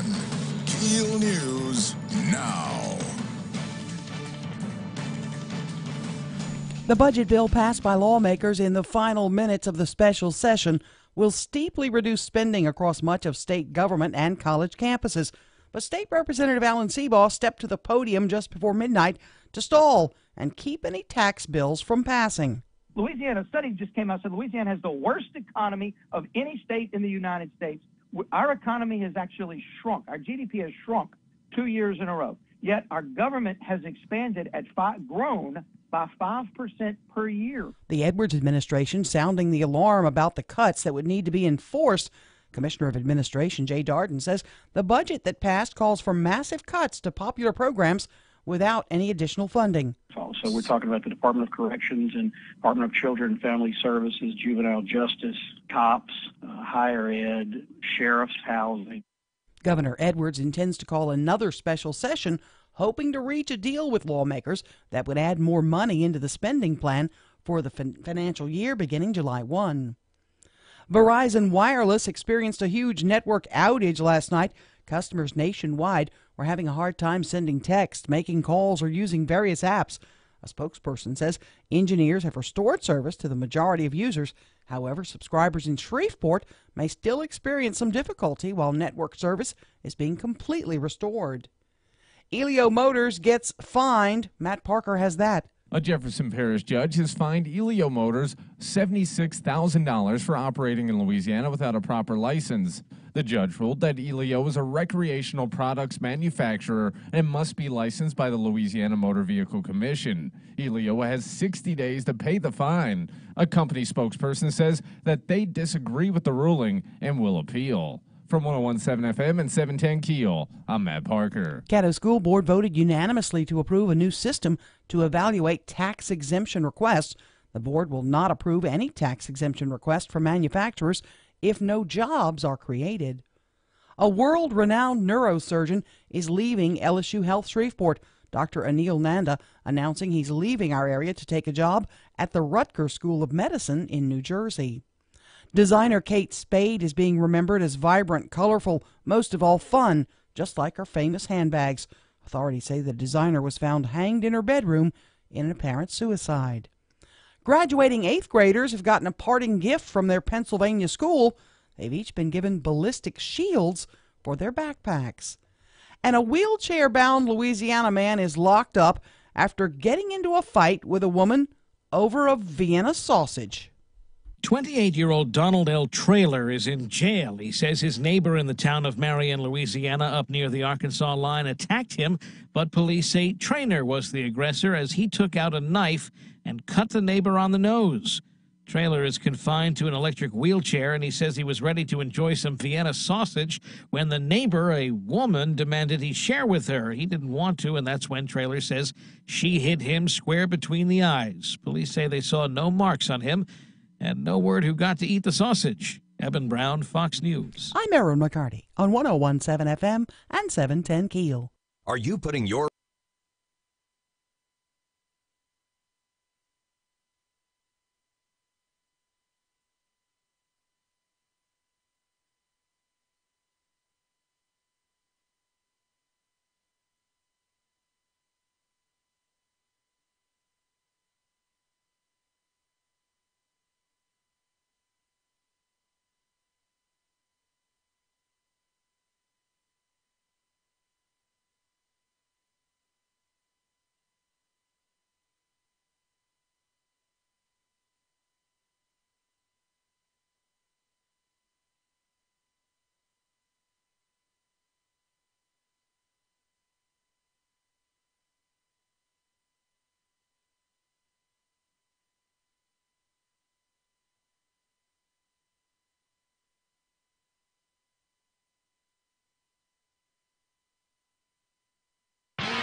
.101.7 FM, 710 KEEL. Here's Ruben. Keeping an eye right now on some slow-moving traffic on Uri Drive near Eastford Coons Industrial Loop. And we're still looking at that heavy backed-up traffic on I-20 westbound. Starting at Spring and Market, it's backed up to Airline Drive right now. If you have anything to report to us, please give us a call at our Planet Fitness Traffic Hotline. That's 687-ROAD.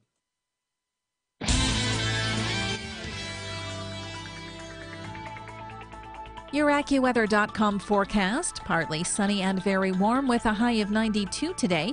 Mainly clear, low 68 tonight. Sunny and hot with a high of 95 tomorrow.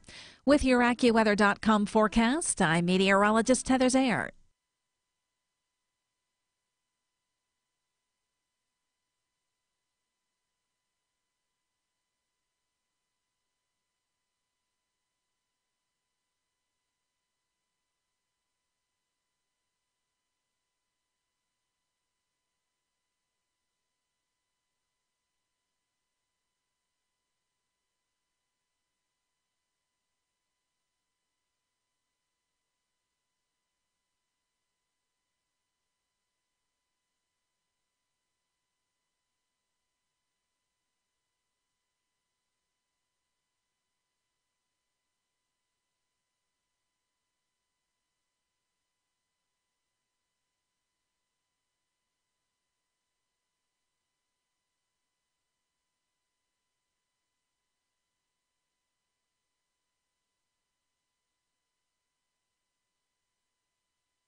Oh, no, that's somehow magically she always comes up with the first question.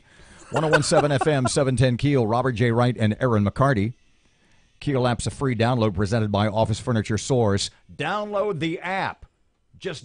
I didn't mean to yell at you guys. If you're not hearing us clear right now, let's be blunt. Yeah, we're getting a new transmitter. Yeah, and it's supposed to be here any day on the AM side, and we're having a little problem on the FM side because of weather. And so that Texarkana country station, you're hearing a little, I love you like a truck. I shot my mama yesterday. God, I love that song. So the point is, download the KEEL app. It is awesome. It's digital, and it never, ever, ever goes away. In studio, mayoral candidate Adrian Perkins is here. Mr. Adrian, welcome back to KEEL. Thanks for coming in. Thank you for having me. We call him Ad Perk. They all get a nickname. See, you and Erin were talking a couple of seconds ago, and literally 15 seconds before we're supposed to go on the radio, she says, man, you were harsh in that op-ed yesterday or whenever it was, and you said, wasn't trying to be harsh, just wanted to state facts. You read it. I have not seen it. What was in the op-ed? You tell us to.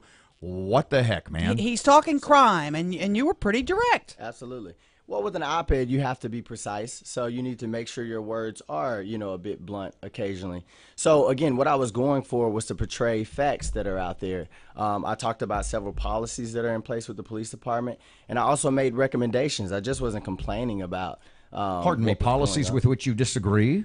Yeah, I mean, a couple things. Yeah, absolutely. Absolutely. And leadership. I talked about leadership in the police department. What are the policies you don't like? So one thing actually that was not actually that didn't make it into the op-ed was a majority of our police officers, the rank and file who patrol between 9 and 5. Peak crime hours is at 10 p.m. Those type of policies don't make sense. Another thing I got on was the officer who put Shreveport Police Department on national news. He was fired a couple months prior to that. But the Civil Service Board couldn't uphold the firing because they didn't administratively put in the paperwork that was proper. So he was reinstated, and then you have issues like that pop up later. You also have in this that you're going to take care of our officers. Absolutely. And we have to if we expect them to take care of us. I read give them more money in that. Absolutely. How so? Where are we going to get the money? Well, when creating a budget, you have to prioritize what's the big issues in the city. And every citizen right now is talking about crime in our city. And that's what prompted me to write this, because it's on everybody's mind right now. You also say choosing new leaders. Yes. New police chief immediately if Adrian Perkins is mayor. Well, the Civil Service Board determines that, but I believe every mayor should have the right to pick their police chief. And if I had the right to pick my police chief up front, I would absolutely do so. And what kind of chief is Adrian Perkins looking for? I want a chief that it's his full-time job and who brings competencies to the job that we need to focus on. Robberies and murders are the big things in Shreveport. And there's a chart on that op-ed that talks about in the previous 3 years, we've gone up in all 4 major crime categories: assaults, robberies, murders, auto theft. That's not going in the right direction. So I need a leader that's going to reverse that trend and make Shreveport safer. You hear the mayor say, crime numbers are actually down when you look compared to last year. You take exception to that. I do. If you look at citydata.com, our crime numbers have gone up, not just last year, but again, the 3 years since she's been in office. So reconcile that for us. And you often hear, I go out into the communities and people say, we do not feel safe. Things are getting worse. So I have anecdotal evidence and we have quantitative evidence that things are not getting better here. But we also have the problem of often these crimes, these murders, violent crimes, are people that know each other. It's family relationships, domestic relationships. What does Adrian Perkins do about that? We have to find a way to help solve that too. So I think that's where the police substations come into play, and I make that recommendation in the article as well. If you have substations in these neighborhoods, you have police officers there day in and day out. They get to know the families in the neighborhoods. They get to know the people in the neighborhoods. And what better way to protect and serve than actually get to know the people that you're protecting and serving better? I was tasked to do that when I was in Iraq as a soldier. I had to go out every day, get out of my vehicle, play soccer, deliver school supplies to the people that I was over there policing. So why isn't that a requirement here in our own hometown? It's like you anticipated my next question because of your military experience. Would it be would it be fair or unfair to say that you, in some ways, want to bring a military approach of efficiency to city government? So I think military inherently has some too much force in that word. So not necessarily military, but as far as relationship building, that tool that I got from the military, I think that absolutely should be brought into the police department. What tool was that? Expound on that a little bit. Yeah, relationship building. Again, ensuring that the rank and file go out and get to know the people that they're serving. And many of them do. I'm not saying that, but if leaders don't emphasize that, emphasize the importance of them getting to know the families, getting to know the people that are committing these crimes and the people that know them in these neighborhoods, if leaders don't emphasize it, then, they won't be required to do it. So I want to emphasize building those relationships between the police department and the people. You're obviously, you don't have a police background. You have a military background, but who are you getting your advice from with regard to policy changes in the police department? Who's your go-to people? So I actually speak with plenty of police officers about this, and Mike Carter is one of them over the police union. But I also have listening sessions with police officers multiple times a month. I'm actually having a listening session with some firemen in a couple days as well. So anybody that wants to talk to me from the police department, I'm very open to listening, and I learn so much from them every time I sit with them. Speaking of listening sessions, what are the people of Shreveport telling you so far? Again, crime is at the forefront of their mind. A lot of people don't feel safe, whether it's murders or robberies, and also economic development and jobs. Right now, over half of Shreveport makes less than $40,000. So having jobs that bring in livable wages is extremely important. Tell you what, let's go to break. We will get into that a little bit more when we get back. And yes. I want to talk about the image of our city. I got this problem with weed, and I want to talk about that. You've had a problem with weed since you were in college. I just didn't want to bring that up. 18 past 8 o'clock, but you went there first. 18 past 8, 101.7 FM, 710 KEEL.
Nineteen past 8 o'clock. KEEL traffic update. Here's Ruben. The intersection at Greenwood Road and Hearn Avenue is dealing with some slow-moving traffic right now. And we're still looking at some backed-up traffic on I-20 westbound. Starting at Spring and Market, it's backed up past Airline Drive right now. If you have anything to report to us, please give us a call at our Planet Fitness traffic hotline. That's 687-ROAD.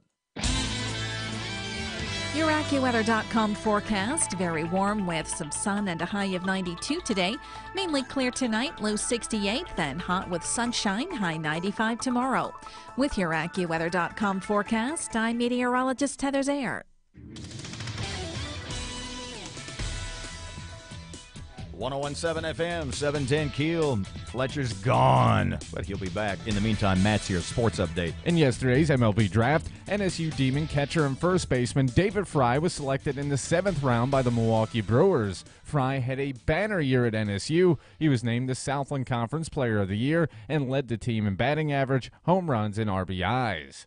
Former Dallas Cowboys safety J.J. Wilcox has a change of heart. The highly sought-after free agent was expected to sign a short-term deal with the San Francisco 49ers. However, after a meeting with the team, it's now highly anticipated that Wilcox will fly to New York to sign a deal with the Jets.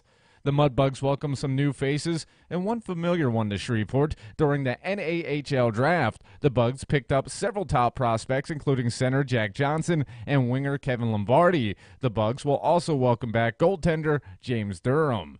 And a big fly from Adrian Beltre in the 8th powered the Texas Rangers past the Oakland A's 7-4. The Houston Astros, however, continue to slide, dropping another one to the Seattle Mariners 7-1. The loss allows the M's to pass the Astros for the top slot in the AL West.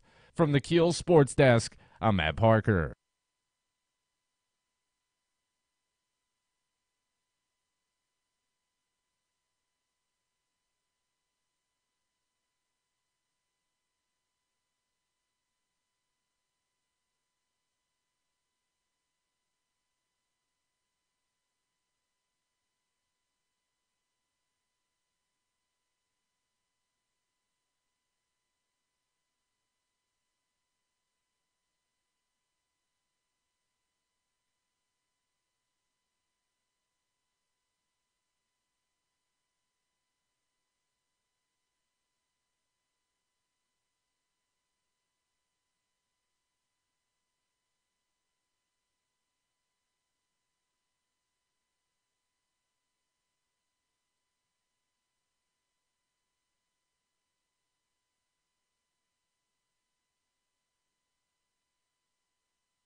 .1017 FM and 710 KEEL. Robert and Erin in studio for another segment is mayoral candidate Adrian Perkins. Okay, jobs. We've had a number of segments with a number of people who will say since the mid-1980s or so, Shreveport has lost as many as 20,000 manufacturing jobs. In fact, one of the questions was, it was with Jack Bailey, can you imagine what Shreveport would be like today? Oh, boy. If all of a sudden somebody waved a wand and suddenly we had those 20,000 jobs back. So how do you eat the elephant? How do we start this? How do we rebuild Shreveport's economic strength? Well, you stated a statistics from the 1980s, right? Well, I can state statistics from the last 3 years that show we are continually trending down as far as the economy goes. There are statistics by Forbes and Wallet Hub that says we're the worst place to find a job, that says that we're the worst place to start a family, that says that we're the worst place to start a career. But in just 2015, we were at the top of that list on, best places to start a list. So these are trends that over the last 3 years have started to go down. The way you eat the elephant is you focus on infrastructure and you look around you at what cities are doing to attract jobs. So you got examples right there in Tallahassee, Florida, that looks pretty similar to Shreveport, that got an international airport. So their airport is getting more routes by the day, cheaper prices by the day, and businesses will come to Tallahassee because they have that there. Also, if you look to Chattanooga, Tennessee, they have citywide high-speed internet. They cut their unemployment rate in half. And if you do these things, you start to qualify for the Amazon job. When Amazon looks to have a headquarters too, you start to qualify for a bunch of other companies that are relocating. And until we do it, we will continue to decline, I promise you. You mentioned Tallahassee, pardon me, but Tallahassee's like the capital. And I've said that forever. We've had bad news about Baton Rouge, and I've said, can you imagine if Shreveport, and here's something I always rail about, whether we want to get into this or not. Baton Rouge, imagine how Shreveport would be. Imagine the economic change in Shreveport if we had a 4-year university with a 20,000 student enrollment. Thank you. Oh yeah. Oh yeah, it would absolutely. And I mean, even if you have a university like that, often you have research institutions attached. Research institutions are very big stimulants of economic development and bring in jobs as well. Which brings us to the hospital, University Health Hospital, and the med school. Is that the accusation has been made that it is purposely, that there are political forces south of I-10 that have it in for us. What are your thoughts on that? And what would you do to strengthen the medical community in Shreveport? So again, I have not looked too much into depth of that, but what I would recommend is the legislators in Shreveport, in North Louisiana, have a bit of a caucus to make sure that if they're ganging up on us down in Baton Rouge, we go down there and we look after our community. And that's with that particular issue and any other ones that we're getting beat up on down in the thing. And then not a bipartisan caucus as well. Because, if all of them have our best interests at heart, they should be able to come together and make sure that university health and, our healthcare industry here remains strong. You mentioned in economic development, the infrastructure in your city is important. If you ask Mayor Tyler, she will tell you that's all she's done in 3 years is work on our infrastructure, water and sewer, the consent decree, and our roads. Agree? I mean, she's done a lot of work. I have to. No, I don't disagree with the work that she's done, but my point to differentiate that as far as progress goes is fixing streets is short term. Our population is declining. Our tax base is declining. The money that we have to fix streets is going to shrink and shrink and shrink. So even the streets that we're fixing today won't be able to be fixed tomorrow if we don't bring in jobs, if we don't bring in people, and if we don't secure our streets. And the other thing, and I rode with Councilwoman Stephanie Lynch in her district over the weekend because I went crazy last week with regard to the grass and the weeds on 3132. I was told they were mowed prior to the Miss USA pageant, but the weeds I went out personally and saw were 6 feet tall. My concern is it looked like an abandoned city along 3132. Either they're not telling me the truth or there's no accountability. How does Adrian Perkins handle what our city physically looks like? The litter, the weeds, what people also gripe about. Absolutely. Well, you got to have a more responsive city government. You just got to have a more responsive city government. And my plan is to absolutely go in there and look across the leadership for various departments within the city to make sure that they're responsive. And also, if I'm not sure if, if it's contractors who cut the grass, but you got to hold your contractors accountable. That's the reason why you have a contract. So if you task them to do something, then they should absolutely do it. And you just cannot, it's unacceptable to not have Shreveport put on its best face when we host, the Miss America pageant. It's unacceptable. And what troubled me a lot was that it got cut after I railed about it. I want it to be some sort of schedule. Get a schedule so you can tell me, Erin, that gets mowed every third Monday or whatever. Yeah. Is that something that's an easy do? Well, I'm not sure, but I think it's a larger question on whether you want to be a proactive leader or a reactive leader, and have a proactive city government versus a reactive city government. And I absolutely want to be proactive with things like that. It's just no need to have call in media to get things like that done. Adrian Perkins, candidate for mayor of Shreveport. Can't thank you enough for your time. I'm sure we'll do it again. Invite. Absolutely. Invite me back. 29 past 8 o'clock, 101.7 FM, 710 KEEL traffic time right now. Here's Ruben. Still seeing some backup traffic on I-20 westbound. Starting at Spring and Market, it's backed up to Benton Road right now. And we have some traffic delays on Barksdale Boulevard near Hamilton Road in Bossier City. If you have anything to report to us, please give us a call at our Planet Fitness traffic hotline. That's 687-ROAD. Your AccuWeather.com forecast. Very warm with some sun and a high of 92 today. Mainly clear tonight, low 68, then hot with sunshine, high 95 tomorrow. With your AccuWeather.com forecast, I'm meteorologist Heather Zayer.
information. KEEL News now. The budget passed by lawmakers in the final frantic minutes of the special session will steeply reduce spending across much of state government and college campuses. State Representative Alan Seabaugh says he's all for making more cuts. His priority was putting it all on Medicaid expansion, so that's where he put it.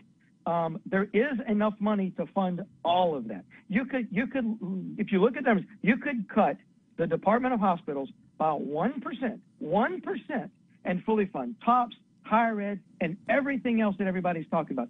As of now, TOPS is facing a 30% cut. Higher ed would receive a $96 million cut. The governor supports a Senate-approved plan that failed to win in the House. It would renew half of the expiring penny sales tax. With TOPS in particular at risk of a substantial cut, Jay Darden says it's time for those who want to protect the scholarship program to get active. And identify those members of the House of Representatives that refuse to vote for the compromise and call them, write them, email them, come see them, and tell them this is unacceptable because TOPS is at risk. The governor has not announced a start date for a third special session, but says he will call lawmakers into session before the end of the month because the new budget year begins July 1. A Jefferson Parish judge has fined Elio Motors $76,000 for operating in Louisiana without a proper license. The judge ruled Elio is a recreational products manufacturer and must be licensed by the Louisiana Motor Vehicle Commission. Elio has 60 days to pay the fine, but a company spokesperson says they disagree with the ruling and will appeal. Huge cell phone outage in Shreveport. Matt Parker with that. Verizon Wireless experienced a huge network outage Tuesday evening. Customers nationwide were having a hard time sending texts, making calls, or using various apps. A Verizon spokesperson says that engineers have restored service to the majority of users. However, subscribers in Shreveport may still experience some difficulty while network service is being completely restored. For 101.7 FM and 710 KEEL, I'm Matt Parker. The Caddo School Board votes unanimously to approve a new system to evaluate tax exemption requests. According to this resolution, the board will not approve any tax exemption requests from manufacturers if no jobs are created. The board also created a matrix that lays out tax breaks for each criteria a business meets. The board hopes the new system will keep more money in the parish for youngsters while helping support economic development in the area. A world-renowned neurosurgeon is leaving LSU Health Shreveport. Dr. Anil Nanda announcing he's leaving our area to take a job at the Rutgers School of Medicine in New Jersey. Nanda has been a member of the LSU staff since 1995, and he was removed as chairman of the neurosurgery department last year by the chancellor. A start date for Nanda at Rutgers has not been announced. An epidemic of children drowning in Texas. Nearly 40 children drowned so far this year. It's such a problem that a Houston woman whose 4-year-old daughter drowned during a Memorial Day pool party is paying for swim lessons for children. Denisha Gray says even infants can be given swimming lessons, but says teaching children to swim is just the first step. It's still a matter of watching your kids. Just because they know how to swim doesn't mean they can't drown. Dozens of children have been taught to swim thanks to Gray's efforts. A retired high school teacher who lived in a modest 2-bedroom home until her death has donated $7.4 million to the University of Kansas. The school says LaVon Brosso's gift will benefit students majoring in the arts, humanities, and education. Brusso said before her death in 2016 at the age of 88 that it's not what you get in life that's important, it's what you share. I'm Erin McCarty on 101.7 FM and 710 KEEL.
1017 FM and 710 Keel, Robert J. Wright and Erin McCarty.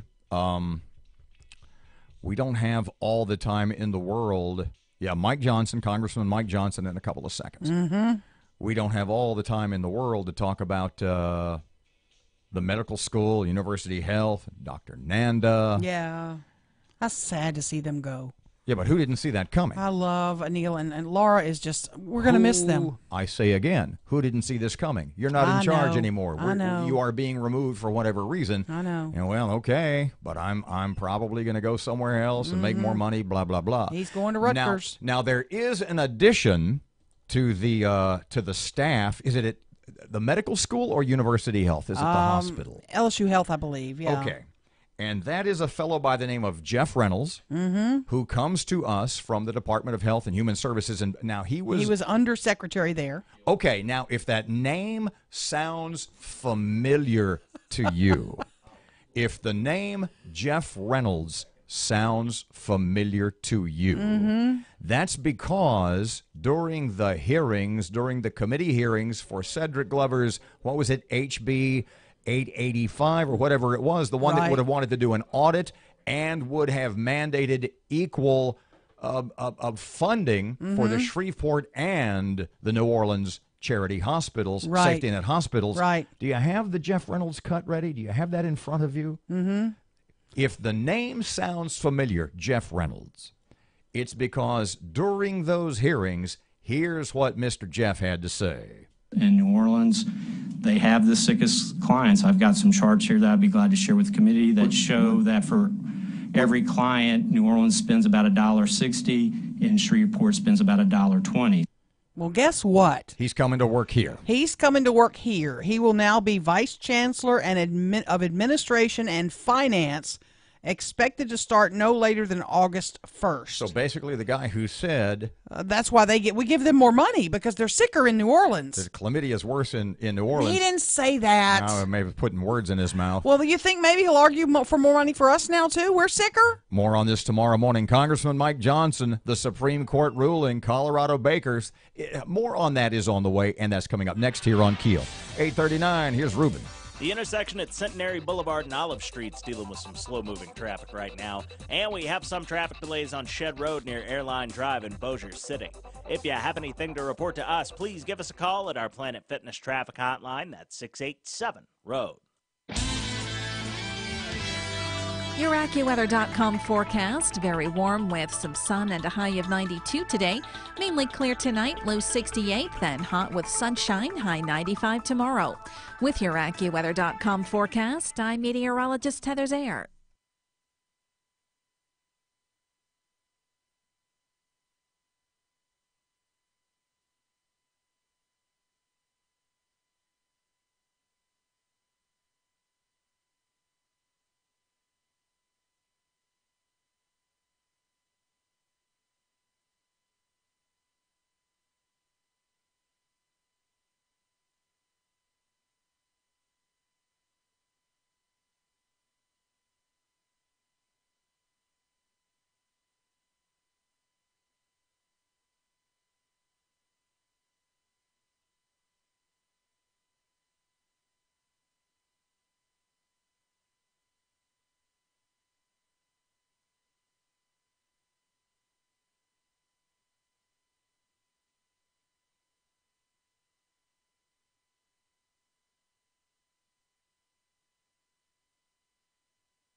.117 FM and 710 Keel, Robert J. Wright and Erin McCarty. Keel app's a free download presented by Office Furniture Source.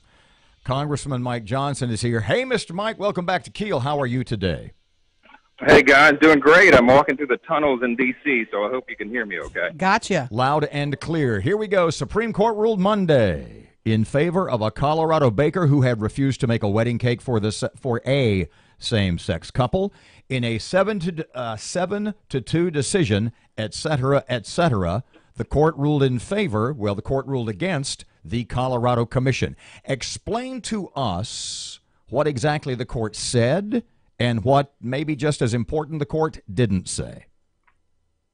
Well, you know, you've heard a lot in the news over the last 48 hours about how this was a narrow opinion, and in some respect, that's an accurate portrayal of the decision. Because, Robert and Erin, look, when you do religious liberty litigation, when you do First Amendment litigation, the cases are always narrow. In other words, the federal courts treat this very carefully. They don't typically paint with a broad brush. They always rule on the very narrow facts that are presented in that particular case. So in that respect, there's nothing unusual about this at all. It's narrow because it is tailored to the facts presented before the case. But the underarching principle here, and the important thing that we are all applauding, is that in a 7-2 ruling, this is not 5-4, this is 7-2, some of the liberals on the court agreed that the state in this case overstepped its bounds. They punished this mild-mannered Christian business owner simply for operating his business according to his sincerely held religious beliefs. And that has always pardon me, been Mike, sacrosanct in our law, and it continues now. They went out of their way to describe the Colorado Civil Rights Commission as having anti-religious bias. That, to me, is very important wording. Am I on the money there? No, you are, Robert. That's exactly right. And they clearly were far beyond the pale. I mean, they showed an outright hostility towards Jack Phillips simply because he wanted to live out his faith in the public square. And look, this is a victory for men and women of all faiths across America. It happened to be a Bible-believing Christian here. But this principle is critical to everyone. If the government can force any person to violate their sincerely held religious beliefs, to do something that is in direct contradiction to your right of conscience, that would be a new and very dangerous precedent to have been set. So this is something that we should all applaud. Tolerance is a two-way street, as the Supreme Court acknowledged. Justice Kennedy said that. And that's a really important principle for us to perpetuate. I don't mean to paint liberals with a broad brush here, but maybe I will. The two liberals on the court who sided with the 5 conservatives, were they also as strongly in their statement of anti-religious bias as were the conservatives? Well, you know, when you go along with the majority opinion, you tip your hat and give a nod to to the correctness of that opinion. And there's a wide degree and array of philosophy on that court, as you well know. But look, the facts here, it was specific to these facts, and the facts are important. This guy, Jack Phillips, I know him personally. I mean, I led an effort on behalf of 86 members of Congress to file a friend of the court brief in this case in support of him, and his lawyers were my former group, the Alliance Defending Freedom. I mean, I know this guy well. He loves all people. He serves all people. He happily sells his baked goods to everyone who walks in his cake shop in Colorado. He simply had a humble, respectful objection that prevented him in this case from using his artistic ability that he believes is given him by God, and I do as well, to create a cake for a ceremony that violated his biblically based beliefs. Now, the court recognized that if the government could force him to do that, it would violate more than 2 centuries of constitutional precedent in this country, and it would set a very dangerous precedent for the rights of every single American. Now, so, you know, I'm delighted that 2 of the liberals on the court agreed with that notion. I think they understood how dangerous it would be to deviate from that principle. You said something very important. You said artistic ability, and I'd read a couple of articles on this. Did the court designate between forcing him to use his artistic ability as opposed to violate his First Amendment religious freedoms? Well, look, some of the details of that are going to be hashed out in future cases. And in fact, there's the Alliance Defending Freedom that represented Jack in this case also represents a florist from another state of Washington, who, in her case, is now pending before the U.S. Supreme Court. So they're going to delve into this further. They're going to decide exactly where the boundary lines are on all of this. But, you know, the facts here were important. I mean, Jack Phillips in his cake shop, he offered to sell these gentlemen any cake on his shelf already for any other occasion. He would even design them a custom cake for any other event that they were having. He just couldn't do it for a same-sex marriage ceremony. Religious liberty is the most fundamental freedom that we have. Your right of conscience is critical to who you are as an American, but more fundamental than that, who you are as a human being. And if the law does not protect that, then we're all in trouble. Because you can imagine scenarios, you know, the parade of horribles that comes from this, where, you know, if Jack Phillips could be forced to do this, then why couldn't the government force, an African-American T-shirt shop owner to use his creative and artistic abilities to force him to create a shirt for the KKK, to Does- celebrate an event they're having, or to get a Jewish portrait artist to paint a favorable portrait of Adolf Hitler. I mean, those are absurd examples, but those things could be allowed if this precedent had gone the other way. You'll hear the other side, Mike, though, say, and we know this was a narrow ruling. I was looking at a piece in the Washington Post with regard to that, but you're going to hear the other side say this could set the stage for if a certain guy doesn't want a same-sex couple that's married to come into their business or to do anything. And I mean, how do you argue with those folks who say this is just going to be a big setback for their community? I think Jack Phillips is the best model for this, and that's why he was a great individual to have had this test case. The poor guy lost half of his business that he's built with his own two hands out in Colorado. He truly is a great model because, look, Erin, he wants to and does and is willing to serve all people. The only limitation is he didn't want to violate his right of conscience. He did not want to use his God-given ability to celebrate a specific event that he believes is sinful and in violation of God's law, right? So that's something that we've upheld. That principle, that idea, has been upheld in our law throughout our jurisprudence, throughout the history of this country. The founders put religious liberty first in the Bill of Rights. We call it our first freedom, but they understood that's the most fundamental freedom you have. The right of conscience is that's where all the other rights begin. And so the right to life and then the right to conscience is equally important. So that principle has to be perpetuated. The courts are going to have specific cases and very specific fact patterns over the next several years, delving into all those details and determining where the lines are drawn. And I think it's going to be a very permissive standard. I think everyone's going to be served. But the idea that the government can force you to do something, to use your ability to participate in something that you genuinely believe to be wrong, and a sincerely held religious belief, that's something that we have to protect. So at the end of the day, does this end the argument? Does this sway the argument? Or is this just going to make it an even hotter issue? The debate's going to go on for years. That's how constitutional jurisprudence develops. It's always very slow. It's very deliberative. And we want it to be that way. But I do think that this is a critical and very important landmark that has been set forward in that ongoing debate. And if it had gone the other way, it could have really led to some very dangerous consequences, as I said, for every single American. It happened to be a Bible-believing Christian in this case, but the principle has to extend beyond that, and I think it will. Congressman Mike Johnson, thank you so much for your time. Thank you, guys. Appreciate all you do. By the way, how did the meeting at the White House go this morning? I took a group of constituents through, and we did not see the president this morning. They were disappointed, but I said, he runs through on occasion. Just come back. You might see him next time. Thanks, Mike. And just as an addendum, you sound great with the reverb in the tunnel. I know that you're very broad. Sorry about that. My pleasure, Mike. Sorry Good talking about to that, you. Oh, Guys. No, it sounds great, man. Thank you. 851, 1017 FM, 710 KEEL. Here's Ruben, traffic update. Still seeing some backed up traffic on I-20 westbound. Starting at Spring and Market, it's backed up to Benton Road right now. And we have some traffic delays on Barksdale Boulevard near Hamilton Road and Bossier City.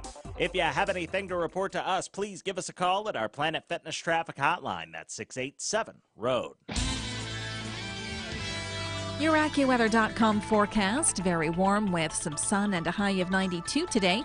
Mainly clear tonight, low 68, then hot with sunshine, high 95 tomorrow. With your AccuWeather.com forecast, I'm meteorologist Heather Zayer.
Your AccuWeather.com forecast, partly sunny and very warm with a high of 92 today.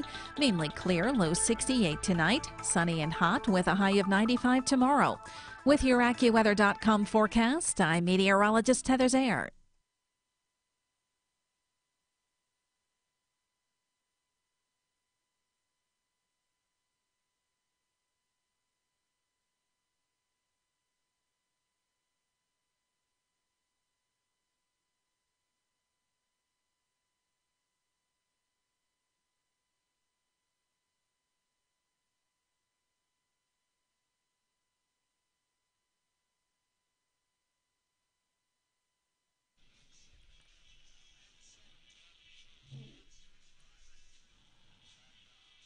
Hey, Robert J. Wright and Erin McCarty for Twin City Appliance, online twincityappliance.com. See, we say our name at the beginning. Because this constitutes an endorsement. You bet. Now, this endorsement can be endorsed by, heck, you had them at your house. Absolutely. Twin City Appliance came out to my house because I had a little bit of a problem with my fridge. I just spent a lot of money rehabbing my whole home. Didn't want to buy a new fridge. So they spiffed it up. They fixed the little problem I had with it.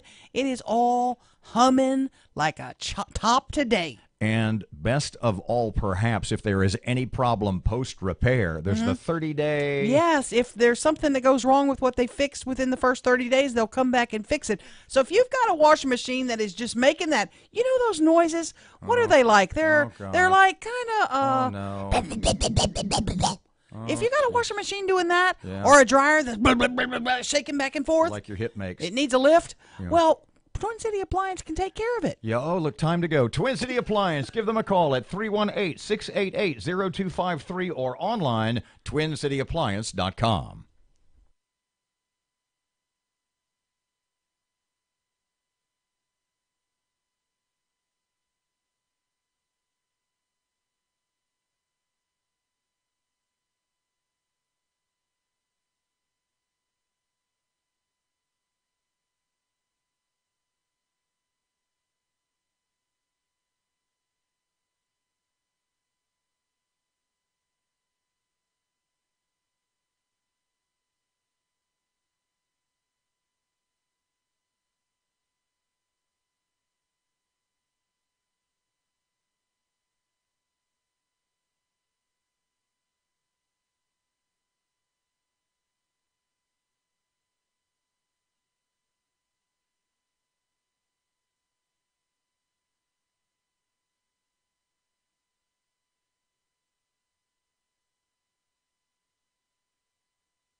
Only worked here like 20 years. Why would I know that? 855, 1017 FM. Like, jeez. What a crazy day we had. Seen the men's room? 855, it's 1017 FM and 710 KEEL. Sorry we couldn't get the governor on this morning. Oh, well. Man, we'll squeeze him in tomorrow. Been in the lobby since 7:30. Maybe we should have got him coffee.